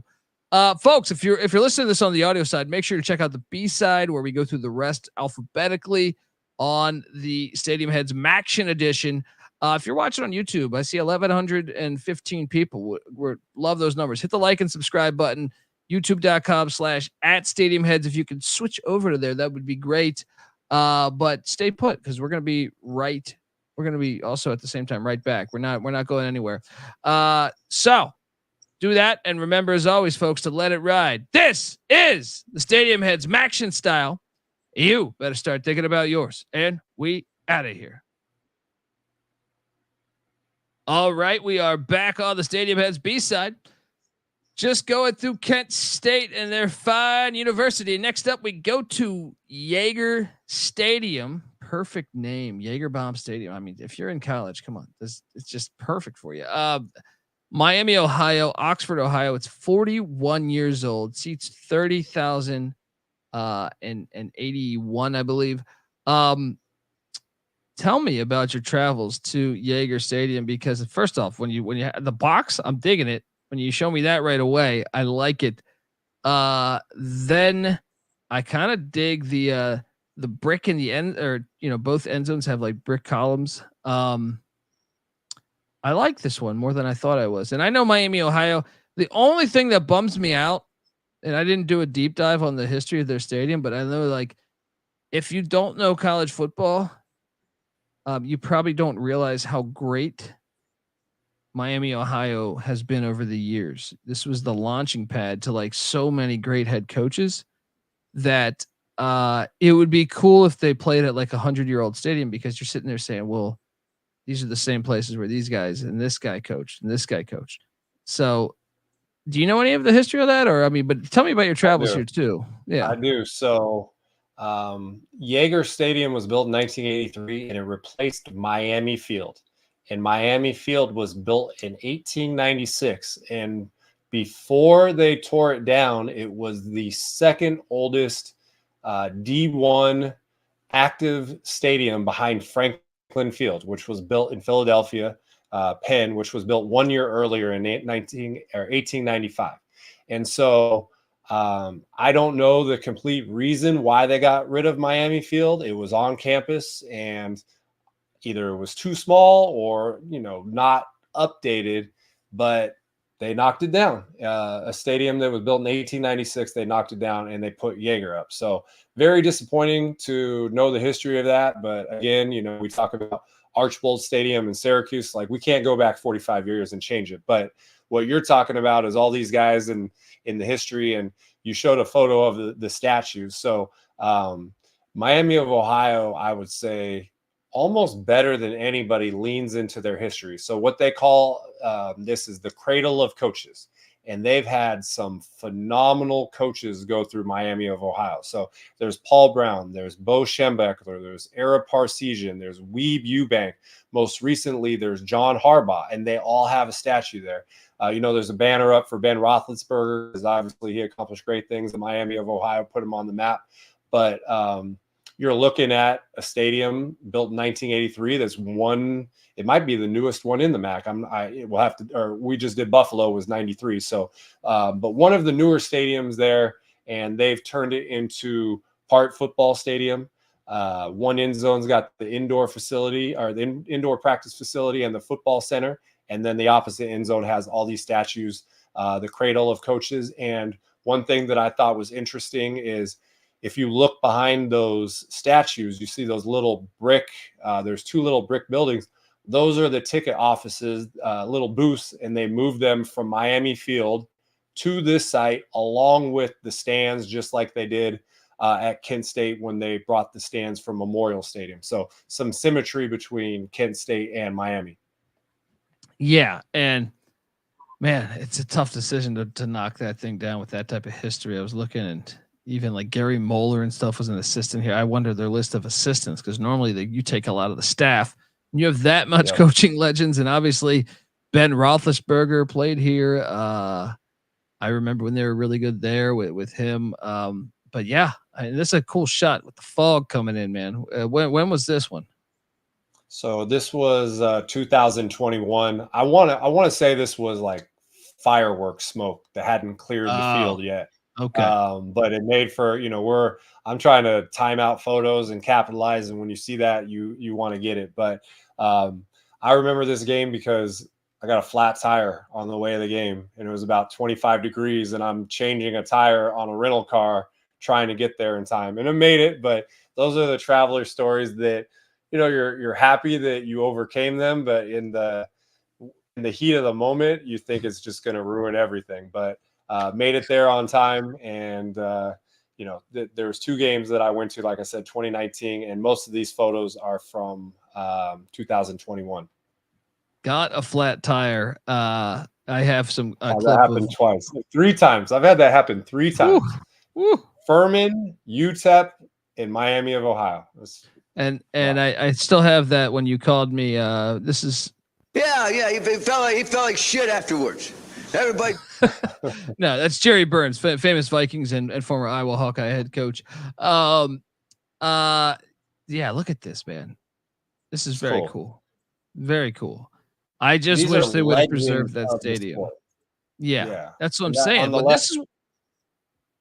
this is part of an element that makes MACtion so great to me. We're going to talk about my favorite stadium in a little bit here, but it's got a deeper history than I think a lot of people realize. Ohio is football. I feel like that's a line from like Little Giants or something, but I feel like it really is. When you look at the history of the game, a big part of the state of Ohio has a gigantic influence on the game of football. That's why they have the Pro Football Hall of Fame there in Canton. And yeah, it's just awesome stuff, man. Very awesome stuff. Next, we will be going to Northern Illinois. But before I do that, I do want to tell you that you are listening to the Stadium Heads podcast, part of the Sports Gambling Podcast Network. Make sure to check out Moon Off the Machine, Manji and Chris. They're getting you ready for the NFL season on the Propcast. They got episodes dedicated to season-long props and the awards market, so check that out. And also check out my pal CJ Sullivan and his road to $10 million on the Bottom Line Bombs. I think CJ is one of the funniest comedians that I personally know, and I also think he's got a deep knowledge in sports. So the shoe fits. Check out the Bottom Line Bombs. Tune in wherever you get your podcasts or the SGPN app. All right, back talking MAC stadiums. NIU, man, I got to be honest. This was kind of my I chose EMU back in the 90s when we started to get a couple weekday games on TV. But after that, when EMU was so bad that I kind of had a soft spot for NIU. I can remember them winning gigantic fucking games. I know recently they beat like Nebraska and Georgia Tech and stuff, but I remember them beating some really good teams. I remember like a ranked Maryland team losing, and PJ Fleck caught the game-winning touchdown actually with like 10 seconds left. Wow. But like this program's been very good for a while. I know Novak kind of kicked it in gear, but you had Jerry Kill here. You had a slew of good coaches, Dave Doran. Tell me about your travels to DeKalb. And do you know the correct way to say this one? Because I always feel like they give me shit. I'm not gonna jump in. I hot potatoed you. DeKalb. I'm gonna my travels to Husky Stadium. Yeah, let's talk about them. Yeah, it's built in 1965, 28,000 seats. It replaced Glidden Field, and in 1963 to 1965 was a run that they made, and they played. I remember an episode or two ago we talked about old classic bowl names that you wish they would bring back, the Oyster Bowl and some of the Refrigerator Bowl. So from 63 to 65, they played in the Mineral Water Bowl, which that's some deep knowledge. We got to get right that there. back. But, yeah, let's get the Mineral Water Bowl back. So, but in 1965, they won the Small College National Championship. They won 10-0. Very famous. George Bork was the big player there. They have a plaque at the stadium, and so the momentum behind the program after those 3 years made them realize they needed a new, bigger stadium, and so they built this Husky Stadium in 1965. Got it up to 28,000 seats. In one end zone, you have the Jordan Athletic Center, which was built in 2005, and then they added on the indoor practice facility in 2013. I've been there for 2 games, 2019 and 2022, and they have a MACtion game. I want to say the second week, or no, I think it's November 13th. And I'm going to be there. A 2-year gap in travel to MACtion is big because you can go to so many of them. So I will be at Husky Stadium for a game this year. Hell yeah, man. And Michael the Burner Turner was one of the guys they had that was just a beast. They had a running back. They had a couple running backs. Garrett. Yes, that's who I'm thinking of. Oh, that's my God. Dude, I watched a game with LaShawn Johnson. This was, I want to say in the NFL, where he had like, I think he was with like the Cardinals, maybe. The Giants. Where he rushed for like almost 300 yards in an NFL game. It was something absurd. And he was a backup. He comes in and he just lights it up, dude. So they went from LaShawn Johnson to Burner Turner to Garrett Wolf. They had guys. Sutton Smith was a guy that I think was a guy recently that I love. I kind of love this program. I hope that they it's a shame we didn't get to see them because they would have qualified with Jordan Lynch in the 12-team playoff had it been, a decade ago. But yeah, I dig what they got going here. Look at that sky too. And I got a Husky in the grass there, painted in the grass. I could dig it. Yeah. In the opposite end zone, they have a Husky statue there behind the goalpost. And, you mentioned the sunset. Very rarely are you getting these type of photos, but the central time zone is an hour behind. And so you can sneak it in at kickoff. There's one unique aspect, not necessarily in the good way, about this stadium that, this a little PSA to people who are thinking about going to a game. So there is no way to get from one side of the field to the other within the stadium. And so you see where that scoreboard is. Behind there is a street. And what you do is you go to the gate on one of your sides and you get a stamp and you walk on the street behind the scoreboard, and that's how you get to the other side. So I put a tweet out when I was there 2 years ago, and it was like a Google map image of the overhead and put some little yellow arrows demonstrating it. But La Tech is like that as well. Very rare to see that at the FBS level. I have saw some rumblings about some type of renovation maybe coming in the future. If they do that, hopefully they can address that. But just be prepared that if you're a road fan going to Toledo and you're sitting on the roadside and you want to go check out the home side because you're a stadium head and you like to explore, be prepared to make sure you get that stamp so you can go to the other side, check it out, and then go back through so you can return to your seat. Hilarious. I imagine some people weren't aware of that. You know what I mean? Like You got I don't know, Central Michigan come to visit, and you happen to have a buddy from high school that went to Central Michigan. So you start dating some girl over there in Mount Pleasant, and she comes to the game, and you're like, well, I'm gonna go hang out with her for the first half. Second half, I got to be with my boys. You know what I mean? So, if you forget that could burn you. You got to get that stamp, folks.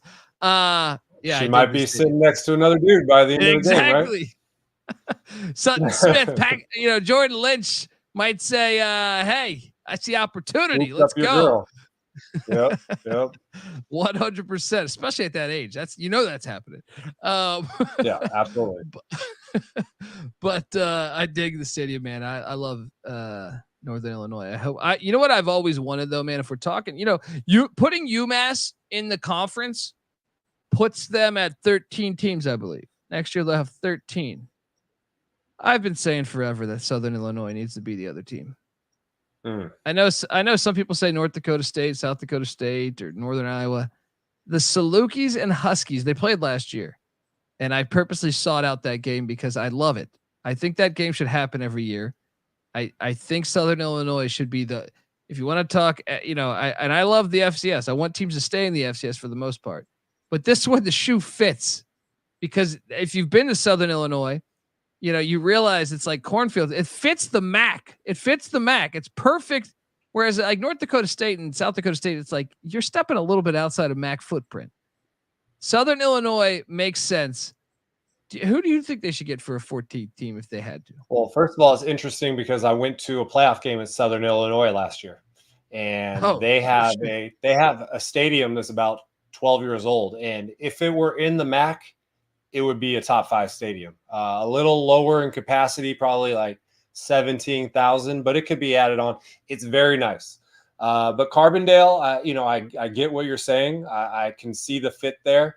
I'm assuming UConn is not going to come because of the basketball program. That's probably not going to happen. That's the only other independent besides Notre Dame. So now you're talking about robbing another conference. There was a lot of talk about Western Kentucky and Middle Tennessee, and apparently Western Kentucky was in, but Middle was not, and so they didn't want to split up that rivalry, and they didn't do that. And we talked about the stability of the MAC. Well, look at the flux of the Conference USA. I mean, now we got Jacksonville State and Kennesaw State, and they're Delaware and Missouri State. It's turning into a factory for FCS teams coming up. So why not pick a regional team like Southern Illinois if they were going to make the jump? So I don't necessarily have anyone in mind. I think pre UMass, I think Western Kentucky and in Middle would have been a great addition. I think they were in the MAC before as well.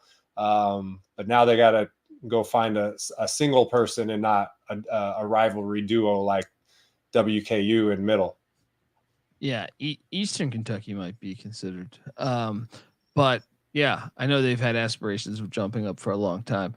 Anyway, I dig the stadium, and yeah. All right, folks, before we get to the next stadium, I want to tell you that the Stadium Heads MACtion edition episode is brought to you by Underdog Fantasy. Pick 8's now live.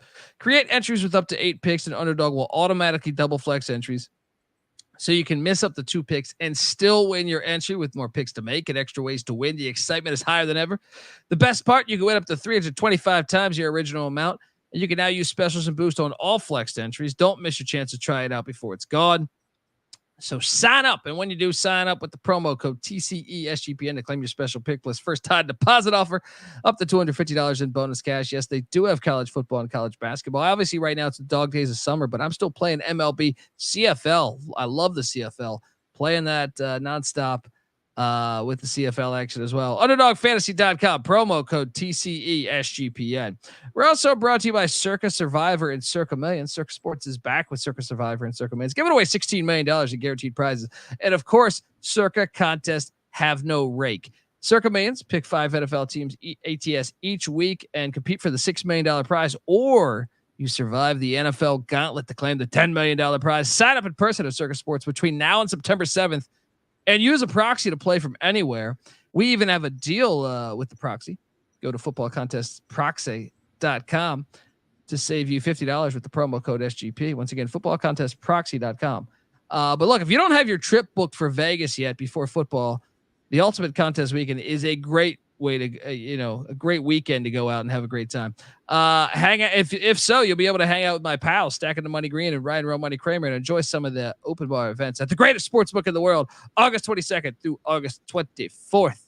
And remember, as always, folks, to let it ride. All right, we are back. I see 1,163 people watching this thing right now. Hit that like and subscribe button. That is by far, who knew MACtion would be the episode that's bringing us the most live views? 64 now, 1164. Please, youtube.com/@StadiumHeadsSGPN as we get to Ohio Stadium. Or I'm sorry, not Ohio Stadium, Ohio University and Peden Stadium. Big difference. But let me tell you, man, this is a school that I love. And Athens, Ohio. 95 years old, seats 25,100. Look at that. I'm sorry, gorgeous. I'm revealing my hand here, but this stadium is fucking perfect. Look at this. Look at this right here. You got what is this? A pond, a lake, a river? What do we got going on here? So there's, there's limited parking right around the stadium. And so there's other lots, and there's a little, like a bridge on the way, and there's a grass lot you can park in between the grass lot and then the grass that gets to the field. There's just a little, I don't know if it's a stream, but there's a waterway there. And I just saw, the stadium lit up, and it's a cool photo with the lights and the empty, and then the lights reflecting off the water. Pretty unique. Yeah. Yeah. Dude, this one I kind of love, man. They got a little grassy knoll in one area, and it's just got a cool classic look to it. And once again, 95 years old. So not only can you look at it from their own history within the MAC, where like obviously Frank Solich, who I think was such a great coach, Jim Grobe, I remember having great success there. And now, it's Tim Albin now, who's done pretty damn good lately. But when you mention a lot of those classic other MAC coaches, they all had to play here and stuff. And I love this one because this is what I mean of like the history of the game. When you think about who's played in this stadium, whether it's, Roethlisberger or Pennington, but Lambert, Saban, I love adding that history element to it and those great coaches all coached here. You know what I mean? Like those great coaches from Miami, Ohio, or wherever, Urban Meyer, whatever you want to say, Saban, they've all had to come to the stadium. So the energy in this stadium, to me, I hate to go all Bill Walton hippie on you, but I just think it's phenomenal. And I think this, like, just the fact it's that old and the history is that old. I'm sorry. This is like one of my favorite stadiums. I'm going to say it's like one of my favorite stadiums in all of college football. So tell me about your travels here. Yeah. So Athens, Ohio, first of all, is a great college town. It's consistently listed as one of the best in the country. 95-year-old stadium. I'm just going to rattle off some stats. So it's the oldest MAC stadium.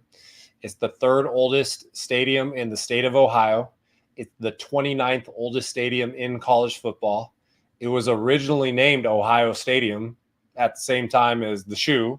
So they ended up changing it to Ohio University's Athletic Plant. That was the name of the stadium. And then Don Peden was a coach and AD for 27 years. He helped found the MAC, and eventually they settled on the name Peden Stadium. In 2011, it was designated as an Ohio historical site. So that will preserve it and keep it going, and it will pass the century mark, which we love. This hill right here you were talking about that you like, its official name is Victory Hill. And I was there on last year, I think it was Bring Your Dog Day, and there was a lot of dogs up there. Otherwise, you can sit there for free and, pull up a blanket, and there's kids back behind you, and they're throwing the ball, which is always awesome, as we've talked about. And then in the other end zone, there's it's called the Sook Center, and part of it has like some, for banquets and stuff, but the back side of it has balconies that overlook the stadium. And then, they have like a lot of places, they got a cannon they fire off when there's scores, and they got some military personnel that sends it off. But everything about it checks every box with the history, with the the intimate setting, with the different places you can choose to sit, the vantage points. It's evolved over the years. It has the new turf, as you can see. So there's not only history there, but they've also preserved it and improved it. And we can't ask for anything more than that as a stadium head. Love it. Absolutely love it. And I'd like to get to that one. I do have a quick story real quick. So in 2021, they played Miami for the Battle of the Bricks. That's the rivalry. And it was a huge crowd. And what they did was they said between the third and the fourth quarter, they were going to announce that one student was going to get free tuition for the entire semester. And they picked them. And that was enough to keep the students at the game. And at the game, they saw them play their historic rival. And it was a 35-33 win, big game. And so we've talked about, what do we say? Hey, give them a reason to go. Get them there. Get them. And then the students have a good experience. And then they want to come back on games when there's not a tuition giveaway. So that was something. And I put it on Twitter and other people had ideas. Now, did some students leave after they didn't win the tuition? Yes.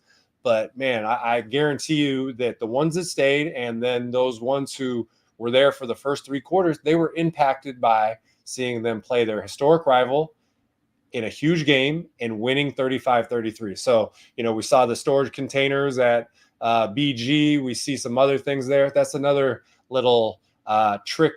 I don't want to say trick, but promotion you could do at a G5 to increase butts in the seats on one of these weeknight MACtion games. 100%. I know they had Frank Solich bobble night, and I'm still trying to get in touch with the fan that can send me a Frank Solich Ohio Bobcat bobblehead for the office here. But if you got that, let me know. All right, I'm not asking for handouts. All right, but yeah, I mean, look, I love what they do. They had the Rourke brothers play quarterback. Well, I've got one of them's on the Giants right now. Wait, Curtis is a starting quarterback of Indiana now. He transferred. Nathan is on the New York Giants roster. He was on the Jacksonville Jaguars last year. So they've got a pipeline to the NFL going. And yeah, I love it, man. Look, next, before we get to the Toledo Rockets, I do want to tell you folks out there that the Stadium Heads podcast is brought to you by Rhythm. If you're betting on player props, then you need to download Rhythm. Rhythm is the go-to sports betting tool that transforms complex data into actionable insights, empowering bettors with smarter data-driven decisions. Unlike other platforms, Rhythms combines advanced predictive analytics with an intuitive user experience, making betting both easy and enjoyable. Rhythms predictive models were born from the brains of MIT data scientists and quants with over 3 years of data that help drive you to better AI-backed betting decisions. Claim your free 7-day trial period today by going to sportsgamblingpodcast.com/rhythm. That's RITHMM. That's sportsgamblingpodcast.com/rhythm. Next up, we head to Toledo, Ohio. 81 years old is the Glass Bowl, and that name, this is the only, to me, I know I just talked about Peden, and I love Peden. To me, this is the only competition for Peden, because it's called the Glass Bowl, man. This is why the Rubber Bowl sounds so great. The Glass Bowl just has that sound to it. 87 years old, seats 36,852. Tell me about your experiences to Toledo, Ohio, to the Glass Bowl. Yeah, so it's funny because I don't know what your top 5 is, and we haven't talked about it at all, but Peden and Glass Bowl, I think they separate from the other ones. Yes, for all yes, the and I love the other ones, but I'm sorry, I love the other ones, but these two just are historic to me. Absolutely. And, we're going to do Conference USA next, and they have the Sun Bowl, but then there's a lot of newer programs, and we did the AAC, and there's a lot of new ones. So G5 is a lot of times you don't have the history that you do in the MAC with a couple of these stadiums. So we appreciate it. But, the Glass Bowl was built in 1937 and started out with 8,000 seats. It's up to 36 now. In 1946, there was a renovation, and they included a lot of glass elements in the renovation, and the glass industry is fairly prominent in the city of Toledo. So that's where the name got assigned to it, because before that it was named University Stadium, and they changed it in 1946 after the renovation. In 1990, that press box was added. The second level on the roadside, those bleachers were added. And then recently, a little bit of inside knowledge, the Italian League played their championship game, flew to America and played it at the Glass Bowl in the summer last year. So, and they're supposed to host it next year, 2025. They're going to have it back at the Glass Bowl. So if you're looking for time and you're in Toledo and you're missing, that experience at the Glass Bowl, check out the Italian Bowl championship in 2025. Dude, I'm gonna circle that. One of my best buddies out here in California played linebacker in the Italian League for a long time. Wow. So I'm going to recommend that. We might have to. And didn't they just hire John? They just hired John Gruden. Did they? The Italian League? He's a coach in the Italian League, I believe. Wow. So I didn't know that. Well, it was played around July 4th last year, somewhere around there. So just I'm sure they're going to try to be somewhere around that next year when they come back. I'm just quickly fact checking the Gruden thing, because I believe, is it the European League? It might be the European League, but it's an Italian team. Yeah. European League of Football. No, oh yeah, you're right. This is the ELF. This franchise used to be in the Italian League, though. There you go. That is the Milano Seaman. Great name. But that is John Gruden coaching them currently. And look, shout out to David Matola, says Toledo is the top list for Dundee to take his wife and kid on vacation. Yeah, look, he definitely is. Not the Rubber Bowl. Glass Bowl is high on the list. All right, my son's got to get educated. All right, you can't count on these school systems to tell you about the Glass Bowl. All right. Look, we got 1,199 people. Let's get to 1,200. There, we got there right as I said it. 1,200 people. Hit that like and subscribe button. Shout out to David Matola in the chat. This stadium's fantastic, though, man. And look at this. What are we looking at? This is like fucking like the Braveheart I'm seeing here. You're building a Game of Thrones here. What is this about? Yeah. So that's behind. There's just some of these. So this the exterior. So behind the scoreboard on the end zone that's opposite the football facility. Some of the exterior has those. There's some quirks about this stadium. So when they remodeled it, if you stay with that, and you can see the brick on those ones too. But if you stay with this. So in 2000, we're talking about 1990, there was a renovation. They added this second level. They did not relocate the light poles. So there's a obstructed view there that you can get. But we talked about Washington State when we did the Mountain West one, and they had a pole that I got a ticket behind. So similar type thing. And then if you go to the next photo, so it's pretty cool with this rocket. So this rocket is a genuine rocket from the U.S. Army military program. It was put there in 1961, and it is, so their rival Battle of I-75 BG. It is, if it were lit, it is supposed to land on the 50-yard line of Deutsch Perry Stadium. So, if things aren't going a certain way, hey, you don't want the Rockets to light it off. But talk about a cool little factoid for old school rivalry, having a weapon of war pointed at your rival's 50-yard line. You got to love that. Absolutely fantastic. I mean, this is where I just wish I could ask my departed buddy Mike Leach about what his thoughts were on this, because I can't believe I never thought to ask him about this, because I guarantee you he would have had a genius answer for that. But that thing is fantastic. It's absolutely fantastic. YouTube.com/@StadiumHeadsSGPN. And the obstructed view is there. What are you deeming that one percentage wise? It's very high. It's one of those, you can unobstruct it by leaning to one side or the other, but, so it's only blocking about 5 or 10%, but it's unique because you're not going to get that. Usually when you add bleachers, you're going to account for the lights and move it back. But again, like if you go back a couple photos to the overhead view, keep going. Right there. It's in the field of view, but that is still a great stadium photo right there. And it just has a little bit of charm and personality. And, we like little stadium quirks and imperfections. But yeah, if you go up there, you can get your nose pretty close to it and it makes a funny photo. And let me tell you, they were damn close to going undefeated last season. They were beating Illinois the entire game. They lost. Yeah, had them, and that would have they had a perfect regular season other than that game. So they went 11-1 with their one loss being, I think, 32-29 or something like that. I watched that game. They almost did that. If they do that this year or the coming years, and this has been a very good fucking program for a long time. Whether it was Matt Campbell, I know it's Jason Candle now, but it just seems like no matter who they throw back there, like I said, Gary Pinkel. This program is a legit contender for that group of 5 bid year in and year out, which I think only makes it that much better that, Toledo could essentially be able to build this program. You get to the playoffs. Who knows? Maybe you upset a team. They play at Mississippi State this year. They could have a chance to beat an SEC team.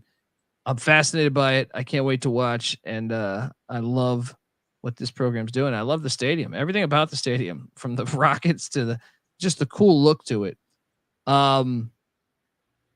Jumping over to our next stadium, my brother has been here. Waldo Stadium. Shout out to Waldo's Bar outside of Waldo Stadium, where my brother loves to hype the liquor pitchers that they give you. Just that makes perfect sense on a college campus. It makes me think of what at East Carolina, you would get these just fish bowls of just straight liquor, pretty much at a bar. It's like if you're gonna drink this, you're not gonna remember the night. But as you can imagine, a ton of people would drink that. So shout out to what they're doing there. Kalamazoo, Michigan, Waldo Stadium, 85 years old, 36,391 seats. The people, obviously PJ Fleck coached here recently. They would have been in the 12-team playoff had we had this thing. And JJ Watt played here before he transferred to Wisconsin. So you've had, and obviously their history goes back a little bit further than that. The stadium's been here a long time. Tell me about your travels to Kalamazoo. So I've been to 3 games at Waldo, 2019, 2022, and 2023. It has a similar kind of like Nippert, kind of like Bobby Dodd, where even though the stadium was built in 1939, they've been playing on this site in some form or fashion since 1914.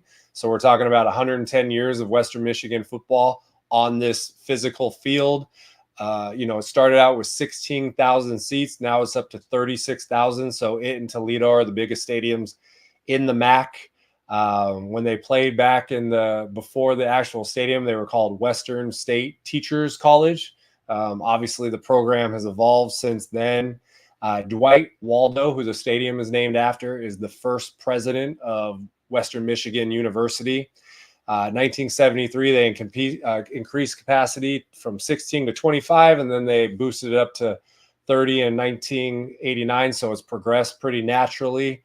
You see in the end zone, the far one, it's SEELYE.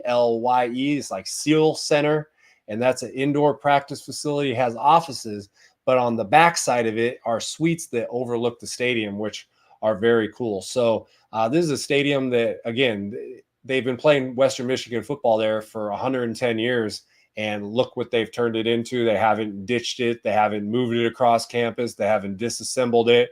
They haven't condemned it. They've invested in it.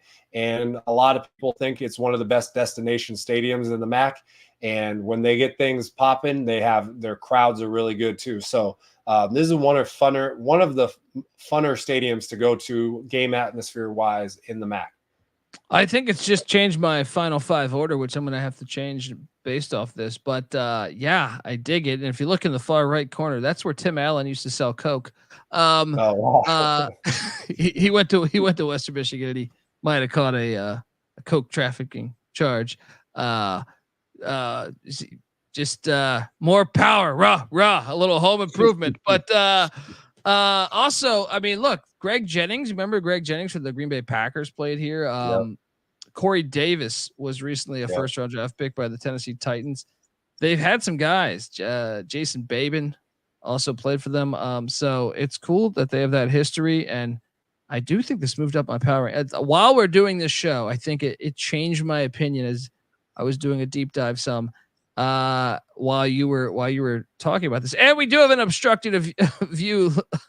I mean, this one. Now, I don't think we have it exactly. Okay, so what the fuck, man? You're getting what's the percentage here? Because I almost feel like when you're going, north to south here, this is it's probably like 19% or something. Yeah, we throw out the numbers, but this so this in 2022, this thing went crazy on Twitter. It's a 2-seat bleacher, which you never see, and it's between a brick wall and a chain link fence, and it has a seat number. It's part of general admission. And what was funny, we call it the makeout seat. We call it the vape seat. The you take in and you use the contemplation seat. Any of those things. But when I put this up in 2022, there's a reporter, Mark Skoll, was in Kalamazoo, and we did a Zoom and we talked about it. But he went down to the university and it was almost like a hit piece. Like they found somebody in the athletic department and they stuck a microphone. What are you doing selling these seats? And they're like, we don't sell these seats. But when he did the story, it was cool because he had a camera like affixed away but pointing at the stadium, and he started talking and you don't see him. And then he moves his head and he peeks his head from behind the wall. And it was the most unique seat in college football and everything. So last year we tried to duplicate it, but this, like the Buffalo seat behind the play clock, these 2 seats in the MAC, they may be among the most famous obstructed view seats in college football. And this one in particular, just the fact that they consciously decided to build a 2-seat metal bleacher and stick it in there. They, whatever the red flag checklist, they just continue to bypass that over and over to the point where a stadium built in 1939 is showing up in 2022 and pointing it out the flaws of a classic stadium. So that's the backstory to this seat. I absolutely love it, folks. YouTube.com/@StadiumHeadsSGPN. You gotta love this. I think this one I think I slept on this one when I made my list. I don't think I was truly factoring in this. I think I like it more than my list. So we're at the end of the alphabet, as you can tell, folks, with the MAC. There's another shot of Michael from the obstructed view. Love the Waldo Stadium sign there, and they need to go back to this retro logo, by the way, because it has Wyoming vibes, but it just looks really cool too at the same time. Your top 5. Yes, folks, if you're watching on YouTube, we do have a graphic for it. If you're listening to this, the College Football Campus Tour, Michael Barker, his top 5: the Glass Bowl, home of Toledo; Peden Stadium, home of Ohio; Akron Stadium, obviously, Infocision, home of Akron; Schumann Stadium, Ball State; and Kelly Short Stadium, the home of Central Michigan. That would be his top 5. Mine, which I'm gonna adjust my actual graphic for. I'm ad-libbing this on the fly here in a way. But my number 2 were flat out Peden Stadium, Glass Bowl. Like there's nothing close to that. To me, there's another layer. After that, though, I do think I will throw off Akron Stadium, even though I don't know, Akron looked good. I didn't think Akron was going to make my top 5 until I saw your photos. But I'm definitely putting, Waldo's in this top 5 now. So I'll go Peden 1, Glass Bowl 2, Jaeger 3, Schumann 4, 5. I'm going with the likes of Waldo, even though, yes, Akron's looked fantastic. If anything, Maybe Jaeger or Schumann. Nah, I think I'm okay with my 5. Let's go with like I said, at 1 I got Ohio, 2 Toledo, 3 Miami, Ohio, 4 Ball State, and 5 I'm putting Western Michigan. And I'll be honest, Western Michigan mightn't be able to slide up to 3. The more I think about it, but your thoughts on my list? Obviously, this is subjective, but and I haven't been, so you have a leg up. But so I think either me and you are thinking the same, or Peden and the Glass Bowl are 1A and 1B in my opinion. And Glass Bowl is a little bit more of a classic layout with the actual bowl, and it makes the U shape, and we got the press box and all that. And Peden is a little bit different with the end zones, and there's a little bit of a bowl, but it's not full. And then you got the hill there instead of the athletic center, but they both are historic. They're both laid out very well. So I think those are 1A and 1B.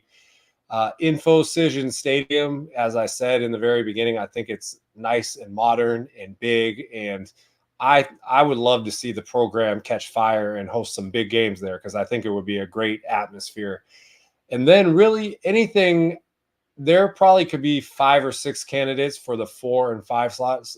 You make a lot of good points with Waldo. I think, I put Kelly Shorts in there. I think I'm a little bit, I don't want to say, I'm impacted by my experiences there. I went to the rivalry game on homecoming. The snow photo might make it number 1. And that's where, we've talked about boots on the ground will affect the way that you choose. And then Schumann Stadium, I just like that, the layout. I like the grass hill, which a couple of these have. I like the columns in the end zone. But really, there's 4 or 5 of them that could fill out, in my opinion, those spots. And, you chose Jaeger, you chose Waldo, and we mentioned a couple others. They're semi-interchangeable. Yeah, and that's fair. To me, there's a top class, and then the rest are pretty good. But Peden and Glass Bowl, I would agree with you, folks. Let us know what your top schools are in the MAC, as far as maybe you live in the Michigan area and you've been going to 3 or 4 of these stadiums, or the Ohio area. Shit, I mean, I feel like if you're in Ohio, you got no excuses. Get to these stadiums. But let us know your order. Let us know what you think of our order. Either way. And subscribe, youtube.com/@StadiumHeadsSGPN, or wherever you get podcasts, iTunes, Spotify. If you can hop over to iTunes, give us a 5-star review. That always helps. Sponsors look at that stuff. This isn't our first rodeo here. That's kind of like, I've talked to many companies that have been our sponsors with SGPN, and whether it's Sports Gambling Podcast or the College Football Experience or whatever, they've always said that they pay attention to that stuff. So we're asking you to get on over and hit that subscribe button, youtube.com/@StadiumHeadsSGPN. We have over 1,200 people watching this, like 1,220 people watching this thing right now, which we love that number. We just want to make sure you stay, because this is just the off-season talk. Wait till the season starts. We got the Conference USA next week, right? Which has some great stadiums. Get educated with college football. I think this is a great podcast for that. And, but at the same time, when Michael gets going for the season, I'm telling you, his schedule's insane. We're going to cover it to me like no one has done before. And, I'm excited to do that. So also give Michael a follow, because his Twitter handle, even when this thing isn't live, I'm telling you, that might even be a bigger catch.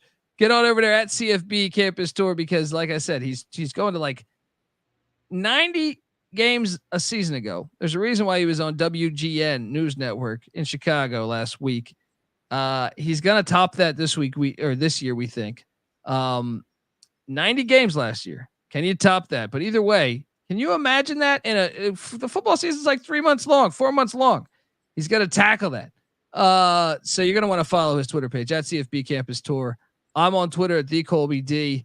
And yes, Stadium Heads Podcast. Check it out, folks. We'll be back talking Conference USA a week from now, but please, MACtion fans, let us know what your thoughts, what stadium you love best.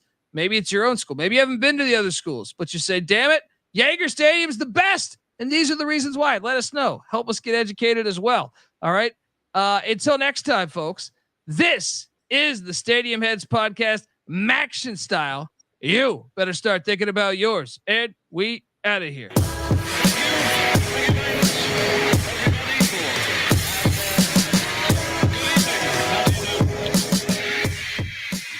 Can't be found. My celly's off, so I can't be found. I'm on a worldwide tour, touring every fucking curtain down. They say the Lord watches over my sins.